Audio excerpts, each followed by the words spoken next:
mistake. All right, folks, sorry about that. Welcome into the High Noon Stream. Here I am, Pugs Moran. This is Pugs and Company presents the High Noon Stream right here on the Radio Misfits podcast platform. Here's what we do here. We got a bit of a new setup, as you may notice. I had to rearrange everything here in the old Comfort Nest guest lounge. So I'm getting used to there's a new angle. Don't even get me started on the camera angle. Glare, don't want glare. A lot of glare was happening. A lot of glare, a lot of issues with the lighting that we use and how they were reflecting off of the pictures behind us. Oh my goodness, it's just a whole issue. Hold on, let me make sure we do that.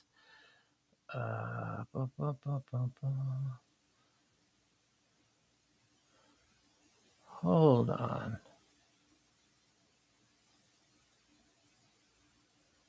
Just trying to make sure. Somebody say something in the chat room, because like I said, I got a whole new setup going on here, and I'm not seeing anything. So say something in the chat room, and I'll have a sip of coffee. There's okay, Byron. There you go. Thank you. That's all we needed to see. All right, so here's what we do here on the High Noon Stream at Pugs and Company. We like to give you all the things that are happening in this day. We give you the trends, we give you the headlines, we give you current events, we give you, well, whatever it is that you need to. Right? See, I don't like this angle. I don't like you being able to see my little table. I don't like that. The microphone, just... All right. I'm going to get past it. I'm going to get through it. We give you the trends. We give you the headlines. We give you current events, pop culture, all the things that are happening in the world today. We try and run through them in a quick, easy little bite-sized sampling of all that the world has to offer for this day. This is the first of two streams that we do every day. We come back at night, 9 p.m. 9 p.m. Central Time. We do what we call Pugs and Parker proudly present Pillow Talk, and that's more conversational. That's more about individual issues. Maybe we get a little bit deeper into certain topics, more conversational. Today, I'll have you know, today is Monday, so that means I believe it is a Kelly Moore Monday. I'm not sure. I haven't confirmed that, but I'm pretty sure. Last Monday was Memorial Day, so we missed her, but today it should be myself, Kelly Moore, and James Parker doing Pugs and Parker proudly present Pillow Talk on the Radio Misfits podcast platform. Okay, so let's get started with what's happening today. Today is high noon for the 6th day of June, year of our Lord 2022. It is the 157th day of the year. There are 208 days remaining until the end of the year. Is it summer yet? Do you feel like it's summer? I kind of do. I kind of feel like it's summer. I feel like summer officially started this weekend. You know why? Because I was laid up in bed sick all weekend. I have these allergies. I have these issues. I can't even explain it. I don't know. I didn't have allergy. Well, okay, I was born, I guess, I was born with basically no immune system. I was premature. And I was born allergic to everything. And then that all went away. And then, like, for the bulk of my life, which was like 18 months old through 30, no allergies, strong like bull, totally no issues, no problems with anything, aside from citrus. I can't have pineapple. I've talked about that. Pineapple and real heavy orange, I can't do that. Grapefruit, forget about it. Don't want grapefruit anyway, because grapefruit's disgusting. But you know what I'm saying? It's in the category of things I need to stay away with. So, aside from that, until I was 30 years old, citrus, that was basically my nemesis. And then I moved down here to Texas. Let me tell you, it's just, I got hit with every allergy known to man. And the doctors all told me, they said, well, yeah, it's because your system is used to the Midwest where you have 4 seasons and stuff. Pollen basically in the summertime, is everywhere. That all goes away in the fall. In the fall, the first freeze, it all goes away, and that's what your system was used to in the Midwest. Then I moved to Texas, and it was like it never went away. And I was like, oh, I had these awful, and that lasted about a year. And then my system got used to the way the Texas climate is, and I had no allergies again for another like 12, 15 years. Moved back to Chicago, allergies on everything. Now suddenly my system is like, what? We're back here again? We forgot how to deal with this 4 seasons Midwest thing. Sick all the time with allergies, 4 times a year. Every time the seasons change, I got sick. Moved back here a year ago, and the allergies, they haven't stopped. You would think that they would stop. They would reacclimate. No. So I was laid up all weekend. I do apologize. And that's how I know it's summer. It's summer because I'm sick, because I just got my first, it's like a board across the side of my fat face. It's just like, hey, buddy, welcome to summer. Smack. And then I can't breathe and I'm all phlegmy. Oh, you know what? You want to know how sick I was? Twice, 2 days, Saturday and Sunday. Turned down boat trips. That's right. Hey, we're heading out to the boat. We're going to do some stuff out on the boat. You want to come out to the boat? We're going to have a boat party. Nope, I'm going to stay in bed. I slept for like 18 hours yesterday. It was really bad on Friday. Friday morning when I woke up, I was like, oh, I can't even talk. I was like this. It was terrible. And then but I feel good now. So thank you for asking. Not that you were. Let's check out what today is. Today on the national calendar, we do this every day to start the show. We try and tell people what's so important about this day, this particular day being June the 6th. It's D-Day. D-Day, D-Day, D-Day. Operation Overlord. Storming the beaches at Normandy. More on that later. Today is also National Applesauce Cake Day. Boys, that sound good. I don't even know what that is. Here's what I know. I know I like applesauce. Applesauce is good. And I know I like cake. Cake is good. Thereby, expo facto, applesauce cake, probably amazing. It's National Drive-In Movie Day. Again, more on that later. But how do you go to a drive-in movie now? Is that a thing? Is that still a thing? Why would you want? Is it better? Is it better? Because look, let's be honest. When I was in high school, we had a drive-in near our high school, and we would go. It wasn't like the 1950s. Hey, let's go to the drive-in. It was like we probably went in 4 years of high school. We probably went 3 times, to the drive-in. It wasn't like a hangout. It was, as I say, it wasn't like the 1950s. And it sucked. It just sucked. The sound was terrible. You couldn't watch a movie. You would never go to see a movie at the drive-in. Is it better now? I bet it is. I bet with technology, although did they embrace technology, or are drive-in still just like wastelands of just bad sound and worse food and just really regrettable people? I don't know. It's how we celebrate National Drive-In Day. We consider what is a drive-in in the year 2022. It's National Eyewear Day. I'm wearing my glasses. How about you? It's National Gardening Exercise Day. I don't know what that is. It's National Higher Education Day. Okay. It's National Yo-Yo Day. Hey, did you guys used to have a thing where this was so, think about this. Wrap your mind around this for a minute. Okay. We take a lot of pot shots at school and curriculum and, things that people are trying to teach our kids. And not me, I'm saying we, the royal we, collectively, a lot of people. I don't like teachers. Teachers are terrible. You can't trust teachers. They're nuts. They're incompetent. They're the worst. Let's give them guns. All right. That's kind of a funny little, hypocritical thing going on. But you know what I'm saying?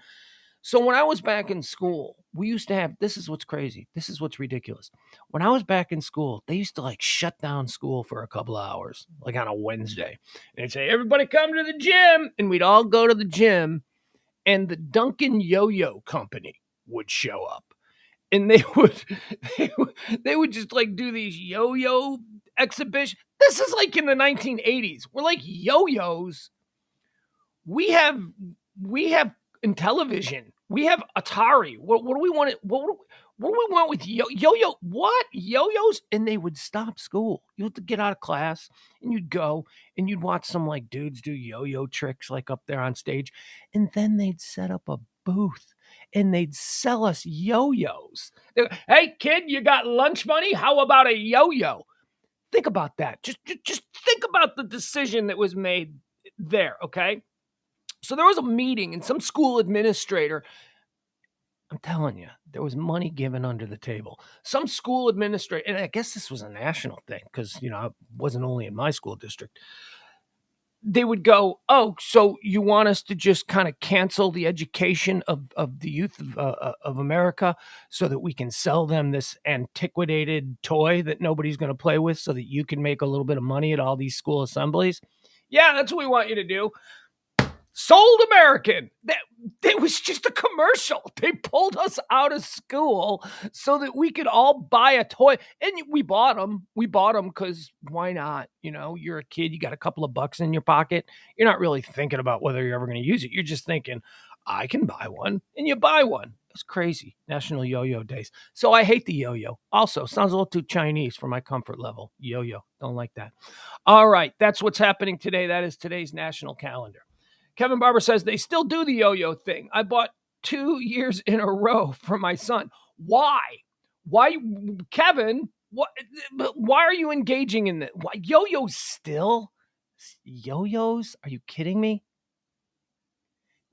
Remember the fidget spinner? Remember that was a thing? That was like a yo-yo for uncoordinated kids. It was like all you had to do is just go, we've made the yo-yo even easier. And you just go.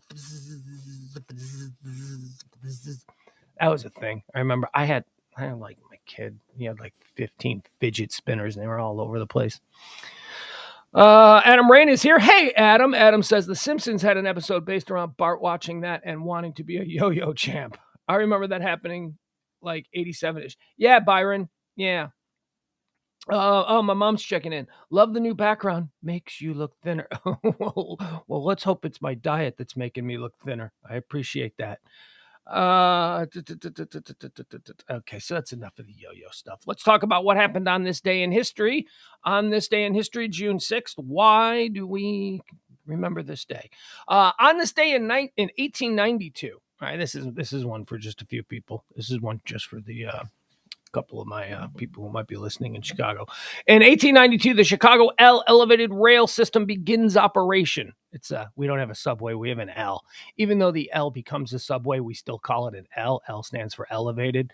It doesn't really make any sense, but yeah, even when it's a subway, it's called the L. Which is there a subway in Chicago? No, there's an L.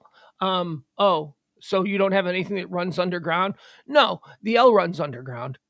Well, wait a second. So it's a subway? No, it's an elevated train, but it's running underground. Just stop it. We're that concerned about being compared to New York. That's how concerned we are. We don't want to call it a subway. We're just going to call it. I mean, it starts out up and then it goes down, and so there you go. A lot of good memories on the L. I love the L. Here's my craziest memory of the L. Okay. We were coming back from a Cubs White Sox game in Wrigley Field, and we were taking the L back downtown from the north side of Chicago. And my son, who at the time was probably 7, 8 years old, he fell asleep on the L with his face up against the window. And I took a picture of him.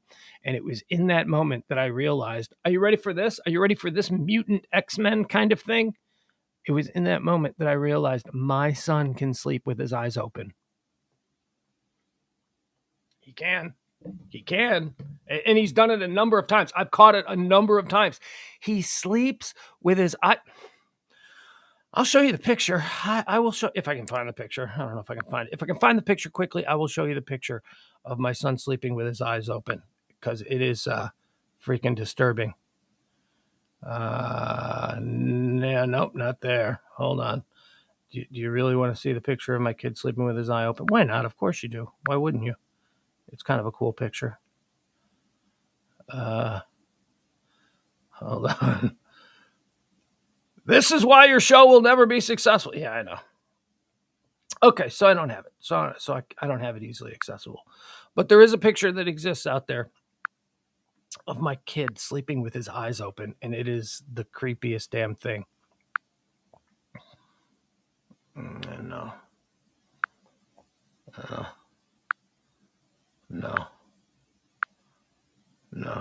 All right, so we'll move on.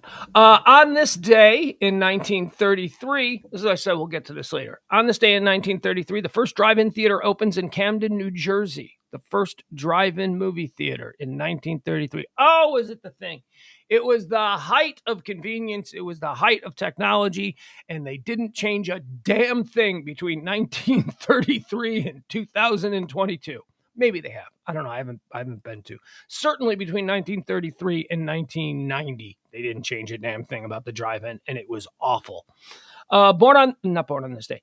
On this day in 1942, we talked about this one. 1942, a day that will live in. That's the other one. That's Pearl Harbor. On this day in 1942, this was 1942. Sorry, couple of major World War II United States military victories.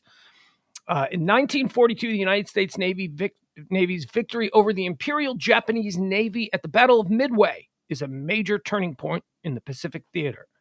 All 4 Japanese fleet carriers taking part, Agai, Kaga, Soryu, and Hiryu, are sunk. There you go. Battle of Midway. Battle of Midway. Good movie. Good. If you like those old World War II movies, which I do, good movie.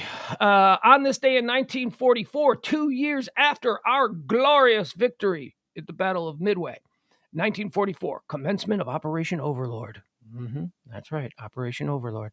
The Allied invasion of Normandy with the execution of Operation Neptune, commonly referred to as D-Day. D-Day, ladies and gentlemen, the largest seaborne invasion in history. Nearly 160,000 Allied troops crossed the English Channel, with about 5,000 landing and assault craft, 289 escort vehicles, and 277 minesweepers participating. By the end of the day, the Allies had landed on 5 invasion beaches and were pushing inland. There you go. D-Day, ladies and gentlemen. D-Day. D-Day movie draft. Okay. All right. We'll do it. I love the D-Day movies, and I have compiled a little D-Day movie draft for you. As I said earlier, when talking about the Battle of Midway, I am a big fan of the World War II movie, particularly the World War II movie that was made between like 1950 and like 1980. That's pretty much it. There have been a couple, I guess, most notably you got Saving Private Ryan and Inglourious Bastards and all that. But I mean, as far as like the movies that actually document specific operations or particular theaters of war from World War II, in 1950 to 1980, those are the glory days. Look, if Gregory Peck's in it, I'm in. That's it. He was in like all of them, and he died in the 80s. So, he stopped doing that stuff. All right, here we go. This is the first round, the first pick overall in the D-Day movie draft. In case you're honestly looking to watch a D-Day movie, I might. I mean, probably won't, because I've seen all these 100 times. But if you're interested in seeing a D-Day movie, with the first pick, Pugs and Company's High Noon Show takes in the first round of the D-Day movie draft, The Longest Day. The Longest Day. The Longest Day is one of my top 10 favorite movies of all time. And possibly my second favorite war movie of all time. What's your favorite war movie of all time? Thank you for asking, Schizophrenic Me. My favorite war movie of all time would be Full Metal Jacket. That's right. If we were doing a war movie, a general war movie draft, Full Metal Jacket would be number 1. But my second favorite war movie of all time is The Longest Day. Now, The Longest Day could be titled The Longest Movie because it's like 4 hours long. It's got everybody. If you were a working actor in the 1960s, you appeared in The Longest Day. It's so good. It's so good. Half of it's in German. Oh, it's so good. It's very good. All I can tell you is The Longest Day is not only one of the most interesting films ever made about the D-Day invasion, it's also one of the best films. It's just a good film. It's just a good movie. Pick number 2 in our D-Day draft, Patton. Yeah, that's right, Patton. I know it's not exclusively about D-Day, but D-Day plays a very major role in the George C. Scott 1970 film, Patton. Patton, number 2. Number 3 on my favorite D-Day movie list, you knew this was coming, Saving Private Ryan. Saving Private Ryan comes in at number 3. Love Saving Private Ryan. The first 20 minutes of Saving Private Ryan are possibly, you want to talk about a movie that hit the ground running. That movie just... There was no build. There was nothing. There was just start the movie. Well, I guess I guess it did kind of start with old Tom Hanks at a cemetery. Remember, he's like walking through a cemetery in the very beginning for the first couple of minutes. But then, holy shit, the first 20 minutes of Saving Private Ryan. I know it's a cliche. Everybody says that. Well, everybody says it because it's true, and there are very few things that we can all agree on. And apparently, the first 20 minutes of Saving Private Ryan is one of those things. Pick number 4 in the D-Day movie draft here on this the day of D-Day. 1980, 1981. The big red one. The big red one. The big red one. A sleeper, one that people don't really remember. Big red one. Notable because Luke Skywalker was in it, Mark Hamill. It was like his first movie after the Star Wars things, and it's a very good movie. It's also a very good movie. And number 5 on my D-Day movie list. Number 1 was Longest Day. Number 2 is Patton. Number 3 is Saving Private Ryan. Number 4 is The Big Red One. Number 5, Overlord. Overlord from 1975. Overlord, a British film.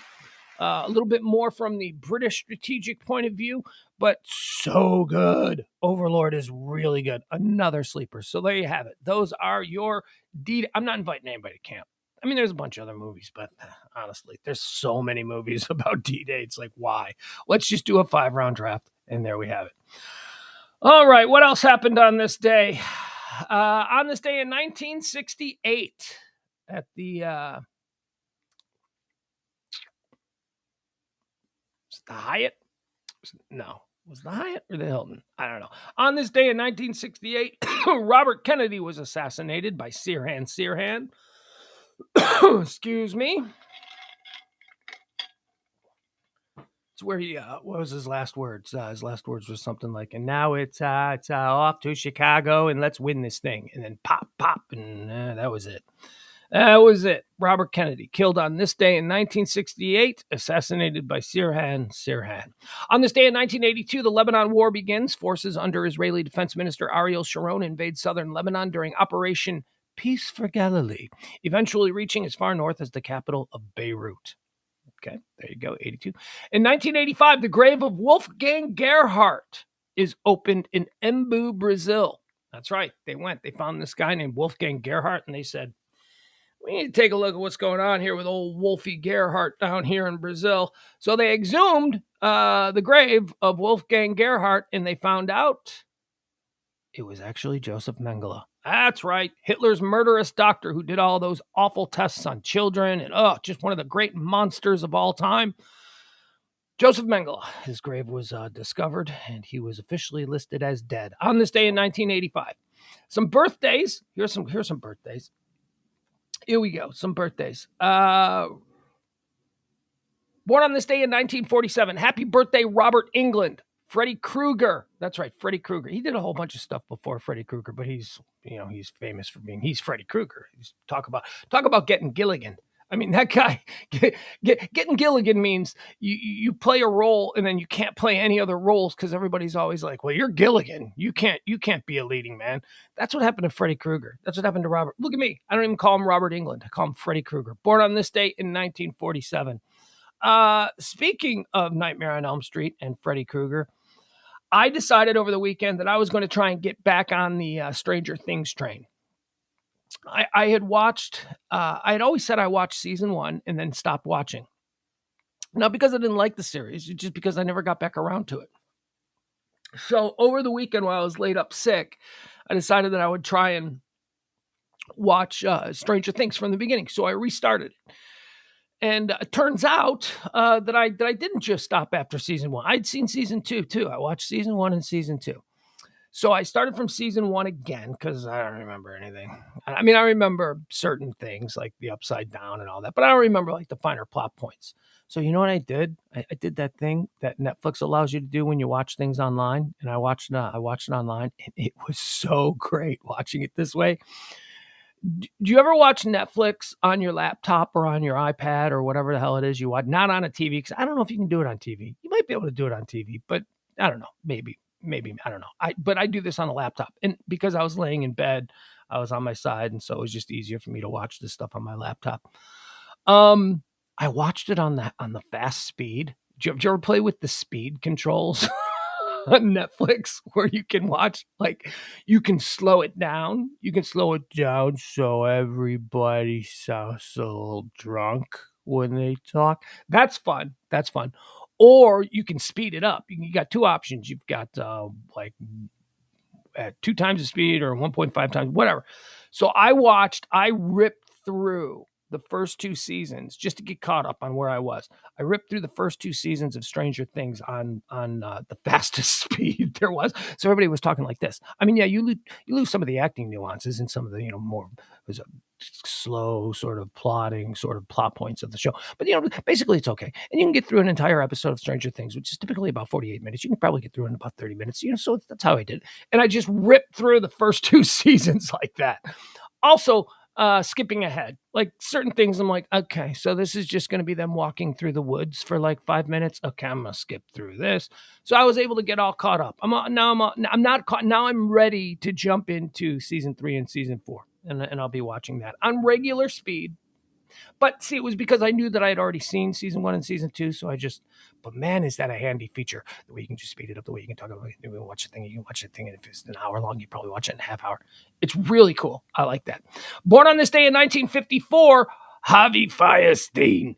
Is that so rug?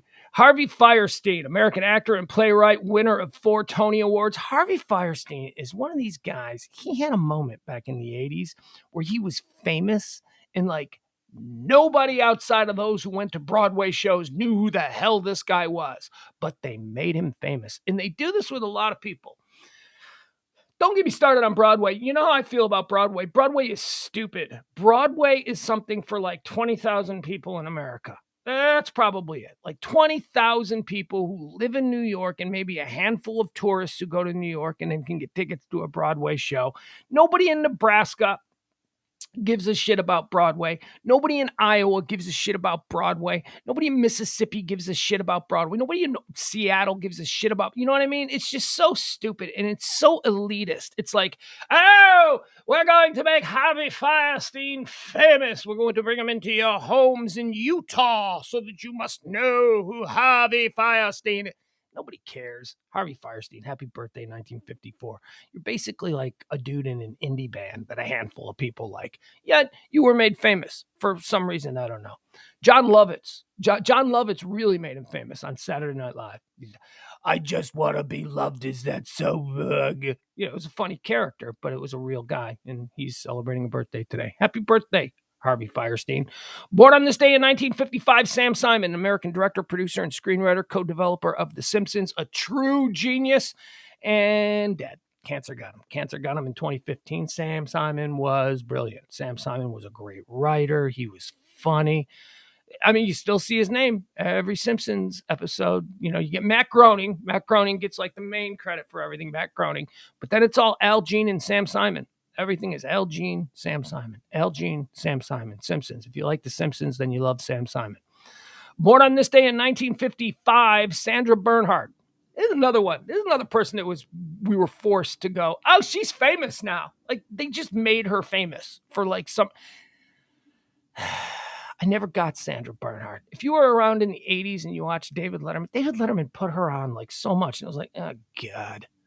Look, I think David Letterman is quite possibly the best talk show host of all time. I'm of the David Letterman generation, but let's not kid ourselves.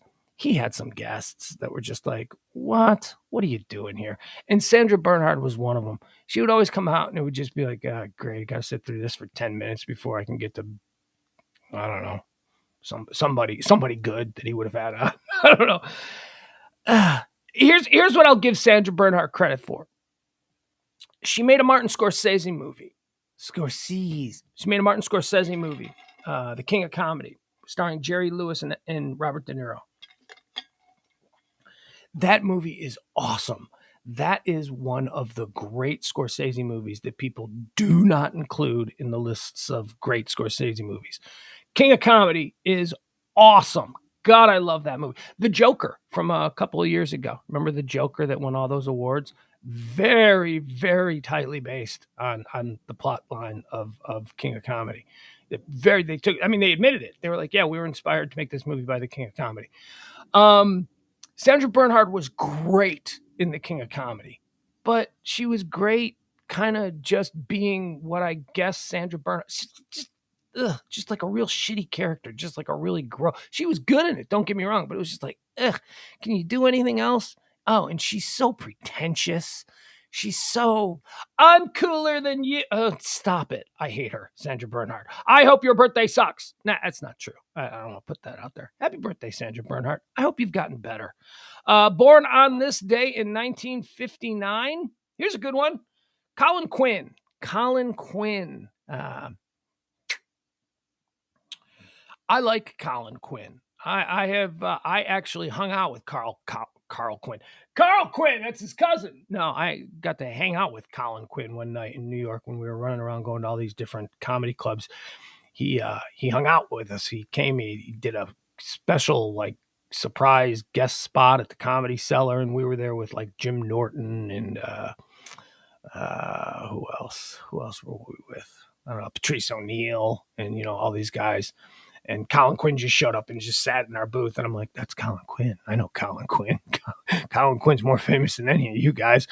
He was cool. He was cool. He was a really nice guy. He was friendly. And then he did our radio show in Dallas a couple of times. Yeah, I like Colin Quinn.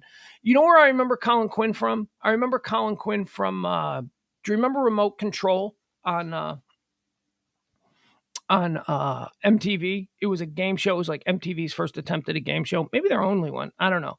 But it was all about TV. And it was like, and I was so good at TV back then. I would have killed on Remote Control. But Colin Quinn was one of the regulars. It was Remote Control was hosted by Ken Ober, who just never did anything. He was like the star of the show, and he never did anything. And then he had a little hottie assistant named Kari Wurr, who never did anything. Kari Wurr was really hot, though, especially if you were 18 in 1987 or whatever. And then there were two other guys. There were two other guys who were on Remote Control. Both of them went on to different variations of fame. One was Colin Quinn. Colin Quinn was one of the regulars on Remote Control. And the other was Adam Sandler. That's right. Young Adam Sandler. Before Saturday Night Live, he played a bunch of characters on Remote Control. Stud Boy, and a bunch of different characters. Anyway, he was so funny. Adam Sandler was so funny on Remote Control. Colin Quinn is not, he's all right. He's likable. He's an interesting guy. He'd probably be a good like radio talk show host, but his stand-up is just not my thing. It's just Born on this day in 1960. Happy birthday, Steve Vai. Guitar Magazine ranked him the 10th greatest guitar player of all time. If you were a stoner in the 1980s, you probably loved Steve Vai. I was not, but I had some friends who loved Steve Vai, and so I know who Steve Vai is. I also know who Yngwie Malmsteen is because of those same friends. I don't know what that means, but happy birthday, Steve Vai. Born on this day in 1960. Born on this day in 1967, Paul Giamatti. Paul Giamatti. I love Paul Giamatti. Oh, he's so great in Billions. He's great in everything. Paul Giamatti is great. Paul Giamatti is good in everything that Paul Giamatti has ever done. However, he is a shining example of my belief that 9 out of 10 people who make it in Hollywood as celebrities make it because they come from incredibly wealthy and influential families. You get off a Greyhound bus from Nebraska, and you try and make it in Hollywood. It's hard because, you got to wait tables. You got to get jobs. It's so expensive to live there. You will probably quit. It will be so hard that you will quit simply because you do not have the financial ability to stick it out. You miss auditions because you got to work shifts at the diner or whatever. That's how regular people experience Hollywood. 9 out of 10 people, you look at their Wikipedia page, you pick me any random celebrity, and then you go to their early life, and it'll always be like, his father owned the third largest law firm in the Pittsburgh area. It's always something like that. Always. Ellie Kemper is another great example. Ellie Kemper, adorable. Kimmy Schmidt, The Office. Who doesn't love Ellie Kemper? Her family is the Kemper financial family. Kemper Arena in St. Louis. They're like the wealthiest family in Missouri. So, of course, yeah, she didn't have to wait tables. She just went on every audition. And, you go on 1,000 auditions and you're going to get one of them, especially if you have talent. And she's got talent. Yeah. Paul Giamatti fits that group. Paul Giamatti's father was, remember H. Bart Giamatti? Commissioner of Major League Baseball. His father was like one of the leading labor attorneys in the country when he was growing up. super, super wealthy. And then he was the commissioner of baseball. And while he's commissioner of baseball, his kid's like, I want to go be an actor. And he's like, here, have 20 grand a month to pursue your dream. It's like that. It's like, okay, well, no kidding. He made it because he was able to take every audition. He was able to get in front of, he didn't have to waste any time, worried about being evicted or his car breaking down. He was Paul Giamatti. Just, what are you going to do? You know who else is like that? Another good example of that is Nick Kroll. You like Nick Kroll? Nick Kroll, very funny, super talented. By the way, I'm not saying these people aren't talented because I think at the end of the day, regardless of how much you got in your trust fund, you got to have the talent. I'm just saying that all things being equal, people with trust funds tend to become famous because the other ones, they have to quit and they have to go back to Nebraska or wherever the hell they're from. Nick Kroll's father's a billionaire. It's like Nick Kroll's very funny, but his dad's a billionaire. What are you gonna do? I don't know. Let's talk about some deaths. Some people died on this day. Dead on this day in 2005. Anne Bancroft, an American film actress, winner of the 1963 Academy Award for Best Actress for The Miracle Worker. What year was that? 1963, Miracle Worker. Is that the one with Patty Duke? Yeah, that is the one with Patty Duke. That's the Helen Keller movie. She won for that. But isn't she most famous? Well, she's most famous for two things. She's most famous for being America's original MILF. And Anne Bancroft was Mrs. Robinson in The Graduate. Cuckoo, Mrs. Robinson, where have you gone? That song. Yeah, that was her character. She was Mrs. Robinson in The Graduate, who Dustin Hoffman had an affair with. I don't know. Did he have an affair with her? I consider myself, I always like to say, I know all the movies. I never saw The Graduate. I never got around to it. I don't know. Everybody's like, you need to see The Graduate, like especially when I was in college. Oh, The Graduate. So I've basically spent the last 30 years of my life pretending to have seen The Graduate, but I never actually saw it. I've seen enough clips. I get it. I get what it's about. I don't know. You got to see The Graduate. Okay. All right. Someday I'll get around to seeing. But I do know that Anne Bancroft was a hot MILF, and she was Mrs. Robinson in The Graduate. So there you have it. Oh, and also she was famous because she was Mel Brooks' wife. She was Mel Brooks and Anne Bancroft were married for a super long time. Actually, that might not be true. They might not have been married for a super long time. I just think they're both old people, so they got married in the 1930s, but they may have gotten married in the 1970s. I don't know. Anyway, she died. He's still alive. Anne Bancroft, dead on this day in 2005. It should also be mentioned, as we mentioned earlier, dead on this day in 1968, RFK.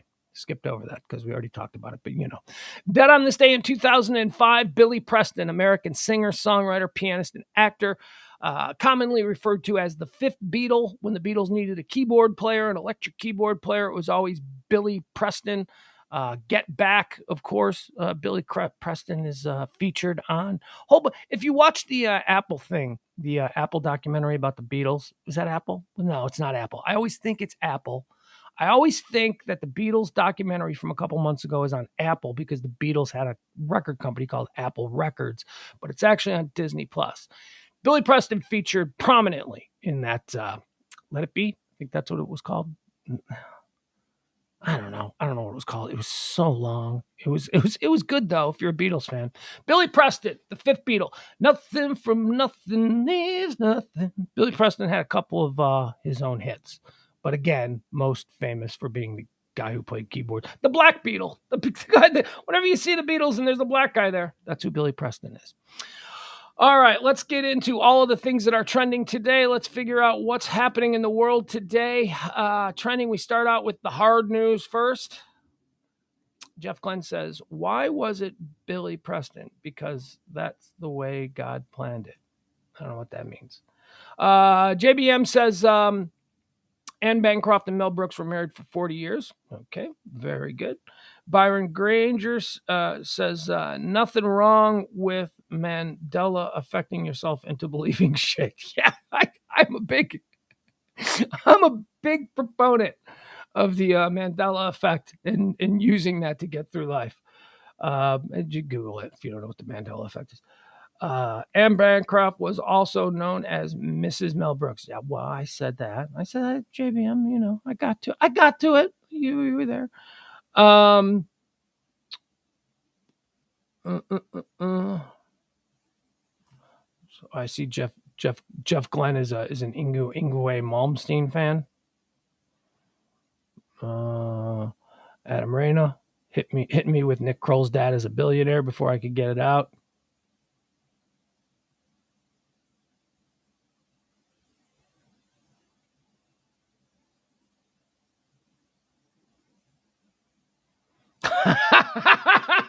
Byron Granger. People that get off the bus in Hollywood from Nebraska become either wait staff or the Black Dahlia. that's funny, if you know what the Black Dahlia is. And I do. So thank you for that. That was very funny, Byron. All right, let's get into what's trending today. Now that we've, I promised myself that I would try and pay more attention to the chatters because you people are important. So there you go. Philly is trending. Philadelphia.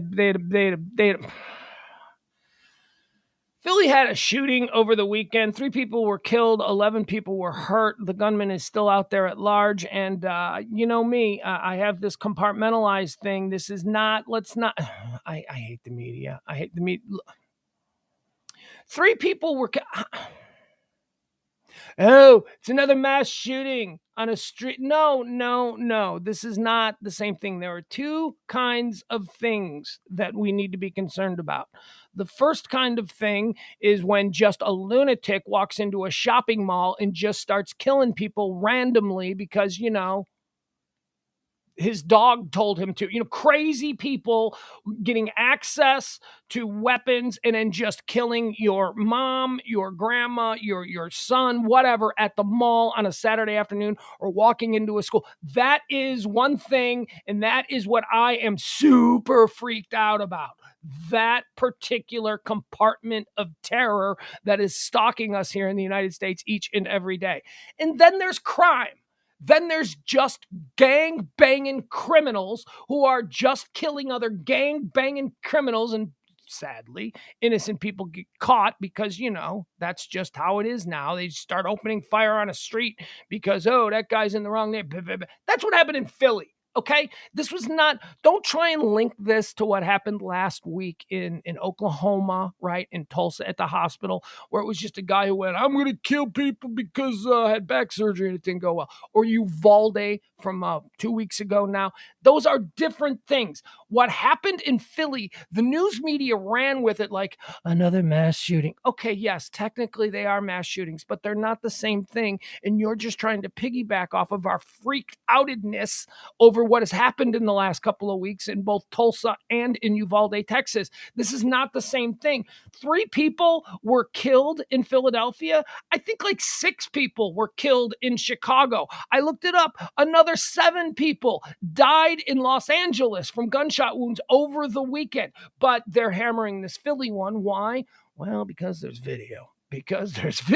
And they can show it and they can forget about the other ones. There ain't good video that goes with the other instances of mayhem that cursed our weekend this past few days. No, Philly. So this is like when a plane crashes.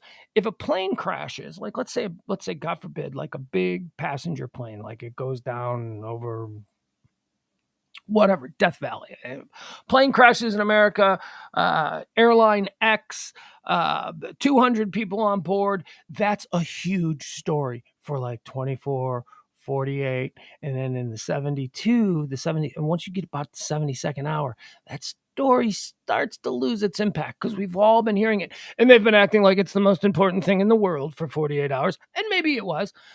But then at about the 72nd hour, breaking news now, there is a Cessna in Iowa with engine trouble. They try to piggyback off of whatever has just happened. Why? Not because it's news, not because we need to be informed about these things, but because they're simply trying to keep our attention. Oh, you're bored with that plane crash story? Well, here's a small military jet that crashed in Utah. Not the same thing. Not the same thing. Stop it. And that's basically what the news media is doing with this Philly story. The Philly story is crime. It's gross. It's terrible. We have a problem in this country with crime, but it is not the same thing as the kid who walked into the school and killed 19 fourth graders, right? Not the same thing. All right. One thing, they're both bad. Nobody's making excuses for either. Crime is terrible too, but they are two completely different kinds of things. And I just hate when they do that.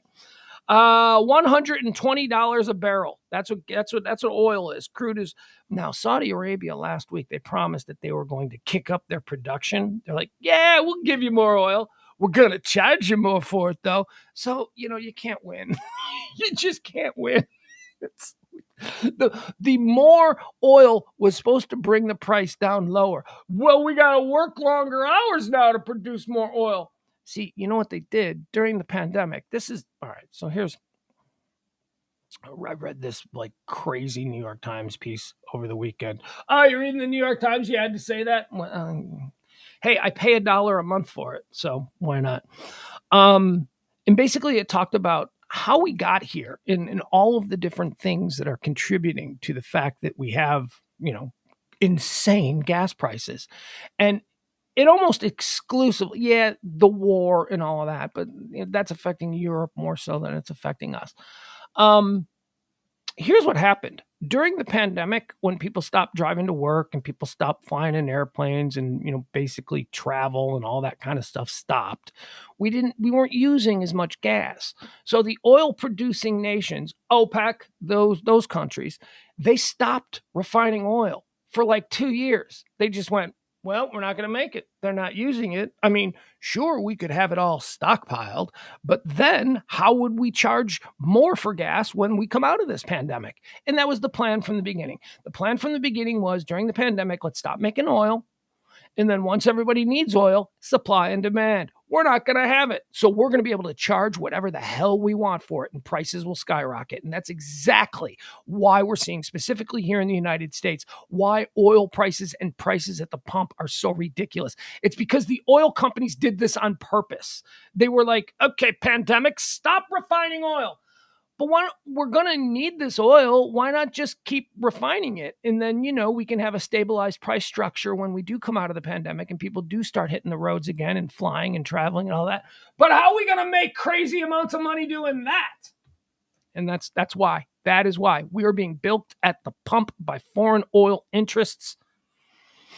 And then, there's a war in Ukraine. And they didn't see the war in Ukraine coming because that really tapped into Europe's oil flow. So Europe then turned to the OPEC nations and went, okay, we need to buy more oil from you. And they're like, well, we don't have it because we weren't refining oil during the pandemic.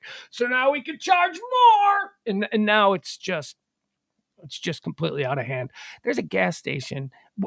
And this is, by the way, it's one gas station. It's one gas station, but a lot of the media over the weekend made it seem like the price of gas in California is $10 a gallon. No, it's not. There's one gas station. And if you listen to the whole story, they finally admitted this is just one gas station. The average price is much less than that. Still unbearably high for a gallon of gas. But there's one gas station and it's like in between the middle of nowhere. It's like last gas station for 100 miles. It's one of those kind of deals. And it's $10 a gallon. So, of course, that gas station was on every news. Look at what they're charging here. Yeah, but gas is always probably more expensive at that station because it's the only station for like 100 miles. Why are you putting it out there and trying to convince us that that's what all the gas is? And that is not to say that gas prices in California aren't insane. They're nuts. They're higher than they've ever been. They're higher than they've ever been everywhere. But again, it's the media going, $10 a gallon. Stop it. 44% is trending today. The number 44%. I'm cold. Time out. I rearranged like the whole Comfort Nest studio over the weekend. And now it's even worse for the air conditioner. So in August, I'll probably be wearing sweaters. I don't know what this is. This is my kid's blanket. His Spider-Man blanket. All right, we'll do this. This is better. 44% is trending. A new CBS News. Oh, excuse me. A new CBS News poll says that 72% of the nation, that's collectively, regardless of political ideology, party, whatever, 72% of the nation believes mass shootings are preventable. However, there is a partisan split with 44% of Republicans saying mass shootings are something that we just have to accept. 4 in 10 Republicans, 4 in 10, 44% of Republicans believe, whatever, let's just accept it.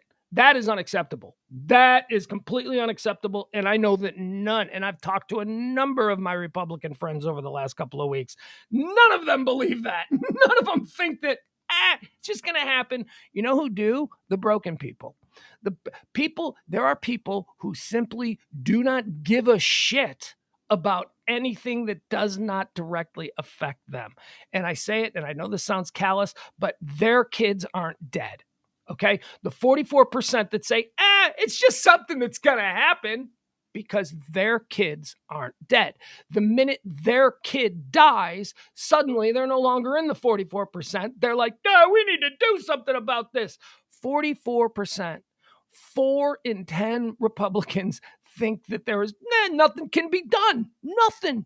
Let's just move on. You know, these are the same people who were COVID deniers, and then they got COVID, and then on their deathbed, they're like, we were wrong, because it finally affected them. We can't be like that. As a species, as a society, we cannot be so singularly focused in our own self-interest that we allow ourselves not to be able to see what other people are going through. We have to have compassion. We have to have empathy. We have to look at other people and go, instead, look, I don't even need you to feel sorry for people that go through shit. What I need you to do is recognize that, oh shit, that could be me. But even that is a bridge too far. That couldn't be me. What are the odds of me being involved in a shooting? Hey, are we still going to Vegas for that country western concert outside the Mandalay Bay? It can happen anywhere. It can happen to anyone. 44% of broken Republicans believe there's nothing that can be done, and we just need to accept it. No, you don't accept. What kind of a loser mentality is that? Just accept it.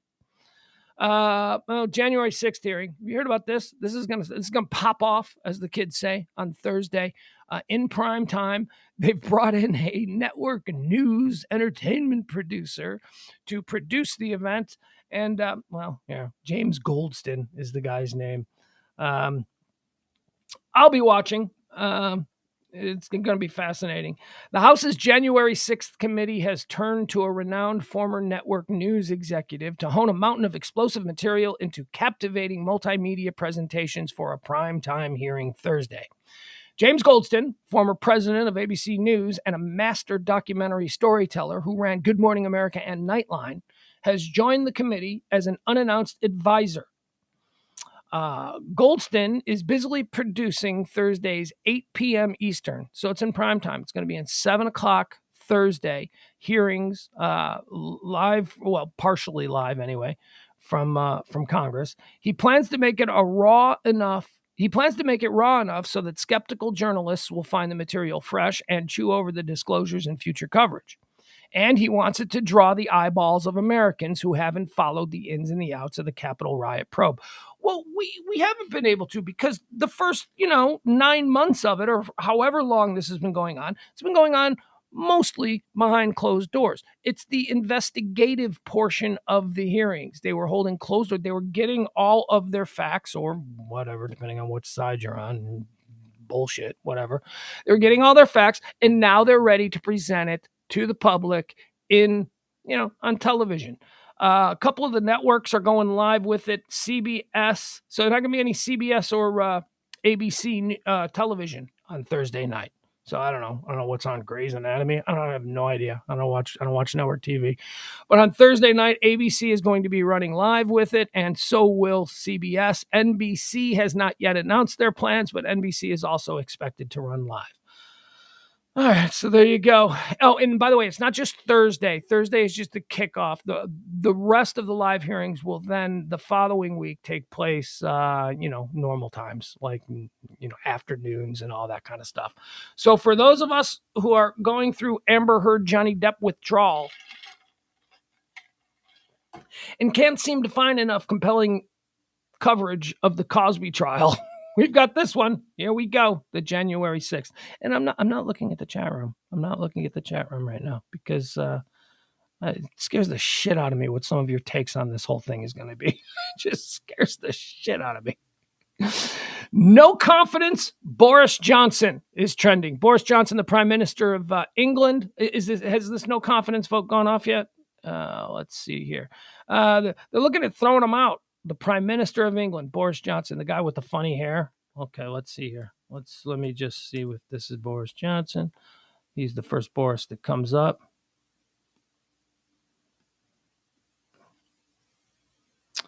Okay, so I don't know. Hey, you folks in the chat room, you let me know. You let me know if this Boris Johnson no confidence vote comes up. He's going in front of Parliament, and they're going to say, you can't do this anymore, or all right, you can keep doing it.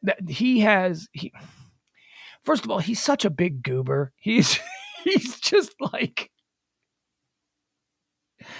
if you know anything about Boris Johnson, and if you've like followed his career or seen I watched a documentary about him and the whole Brexit thing. It was basically centered on him and another crazy English dude named Nigel Farage, who's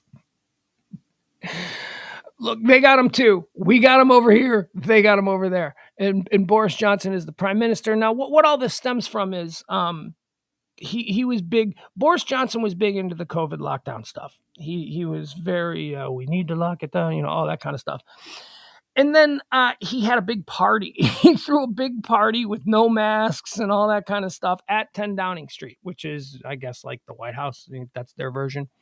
And all these reports over the last few months have come out about the stuff that was going on at this party. And then there were pictures and then there's sound and all this stuff. So people were like, hey, you shut us all in and then you're having parties. You're having cocktail parties. So that's that and a bunch of other things. The conservative faction there in the UK Parliament has really decided that Boris Johnson was a big mistake for them. And there is a no confidence vote. He may be kicked out of office any minute now. Let's see. April says it will be at least 2 p.m. Central Time before we know anything. Yeah. I was watching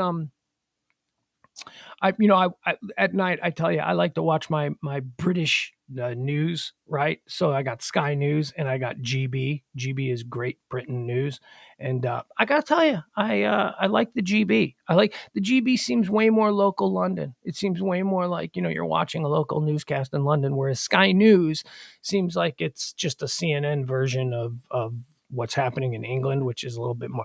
I love the GB News. I particularly love a show that I watch every night at like 1 a.m, between 12. I fall asleep to it. It's called Breakfast with Eamon and Isabel. And they are delightful. They are like their Today Show. It's but it airs late at night here because it's early morning when it's late at night here.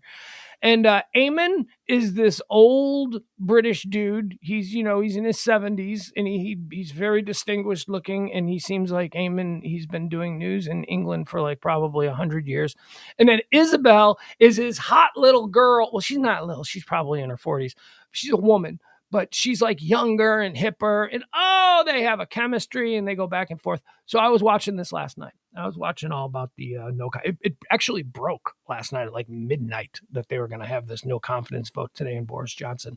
If you have the time, I suggest checking out the Breakfast Show on GBN Network with Eamon and Isabel. They are delightful.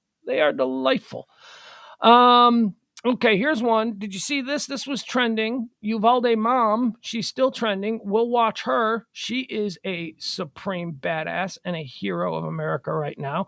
She is the mom. Apparently, as we learned, there was a mom there in Uvalde who got past the cops, who ran into the school while all the firing and shooting was going on.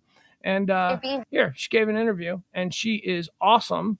So let's see if we can get to it.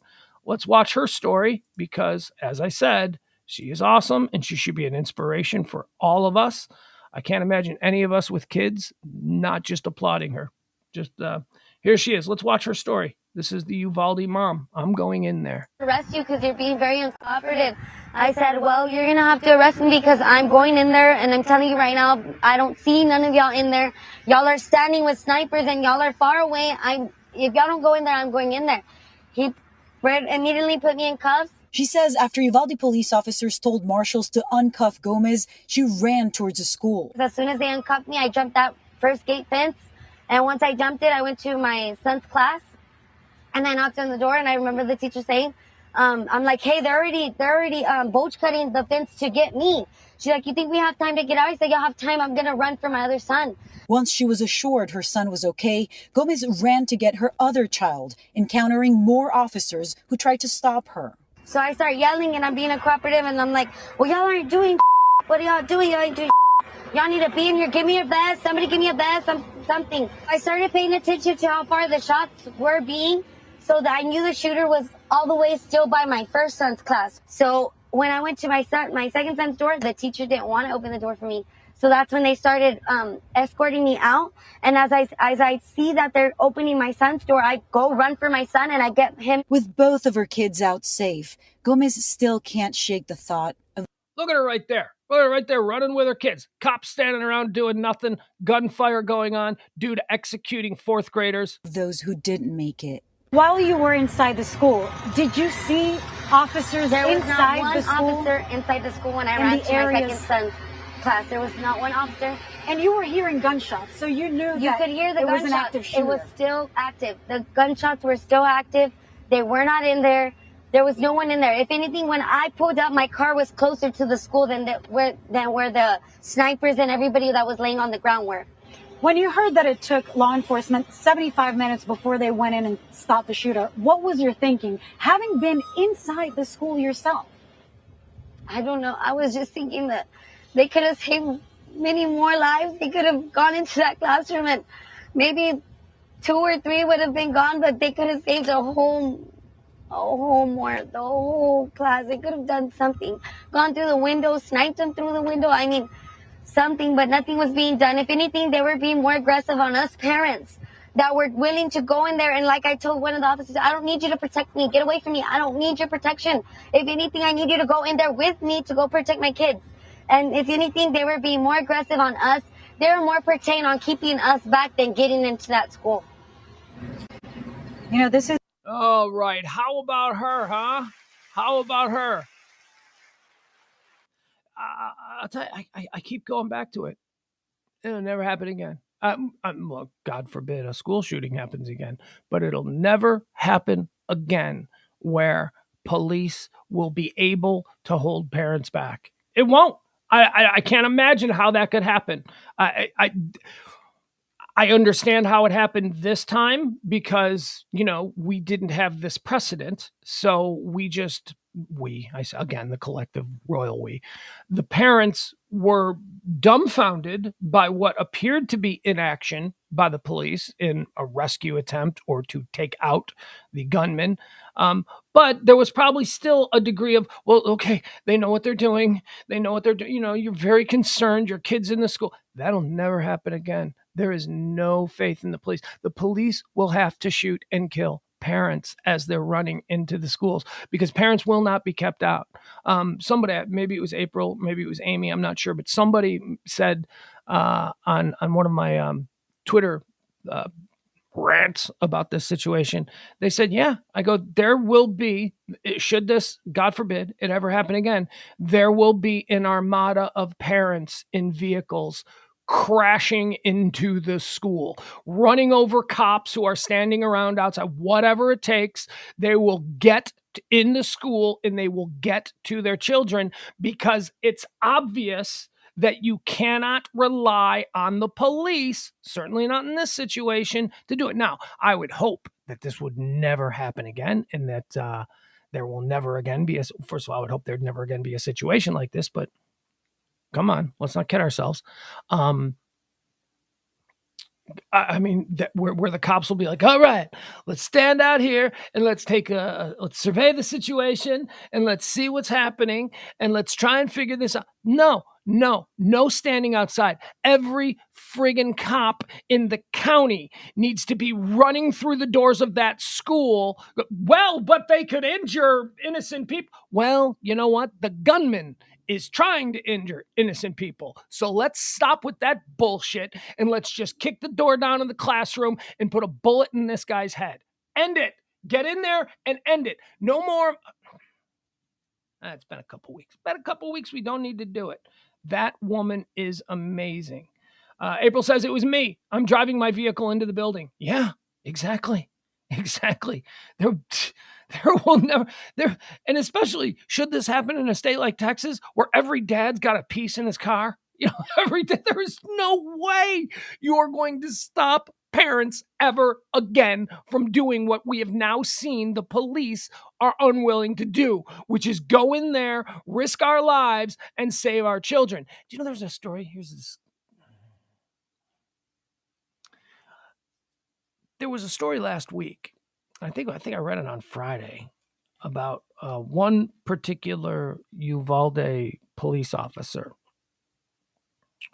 who actually went into the school with his gun drawn, crashed through.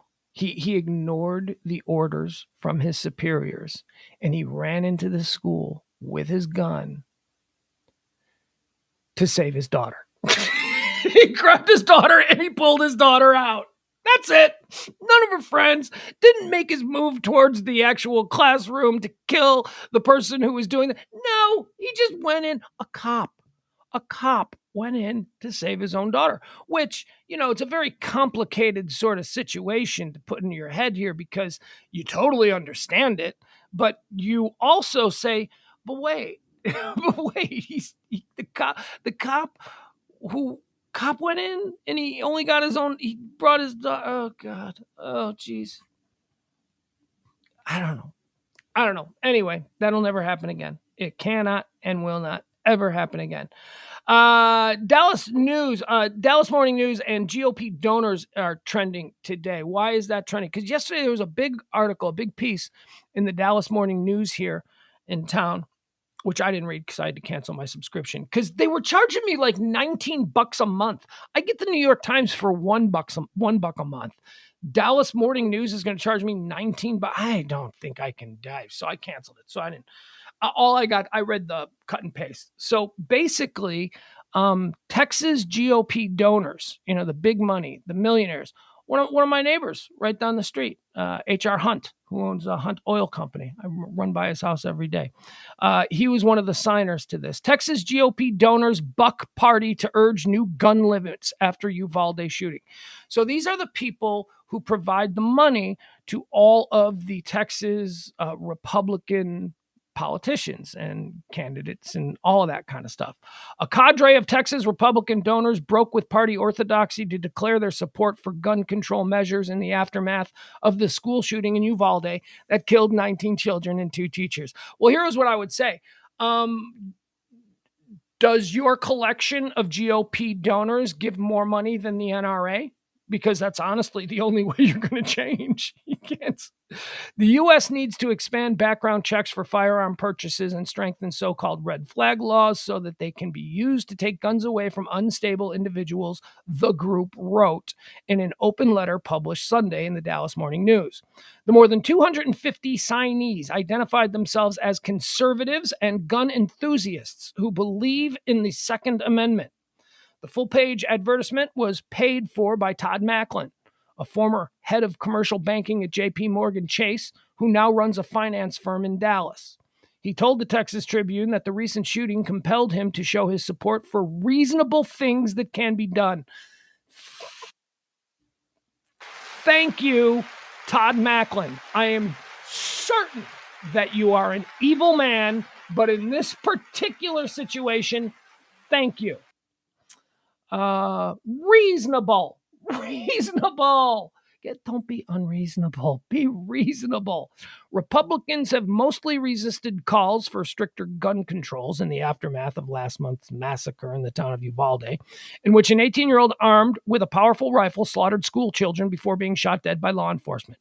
But even officials in reliably gun-friendly Texas are facing a wave of public pressure as details about the killing and the inept police response trickle out. The proposals supported by the group of Republicans fall short of the measures Democrats have sought. Quoting here now, the issues are very complicated and demand thoughtful, non-political solutions, the letter said. There are many of us across these great United States. We are organizing. Every Town for Gun Safety, which advocates gun safety measures, is backed by Michael Bloomberg, the founder and majority owner of Bloomberg LP. All right, so bunch of billionaires who give money almost exclusively, well, in this case, exclusively to Republican candidates, conservative people, gun enthusiasts. They are demanding that this insanity stop. These guys are not a part of the 44% of Republican voters who say, it's just going to happen and there's nothing we can do about it. So get used to it. It's so disgusting. So disgusting. Wisconsin judge. This is a story from Friday that we didn't get to because I was just not so wigged out on Friday. Sorry, allergies. Doing better now, thanks. So did you hear about this guy in Wisconsin? So this dude, man, the details get weirder and weirder about this. So there's this retired judge up there in Wisconsin, and he was murdered in his house by a crazy dude.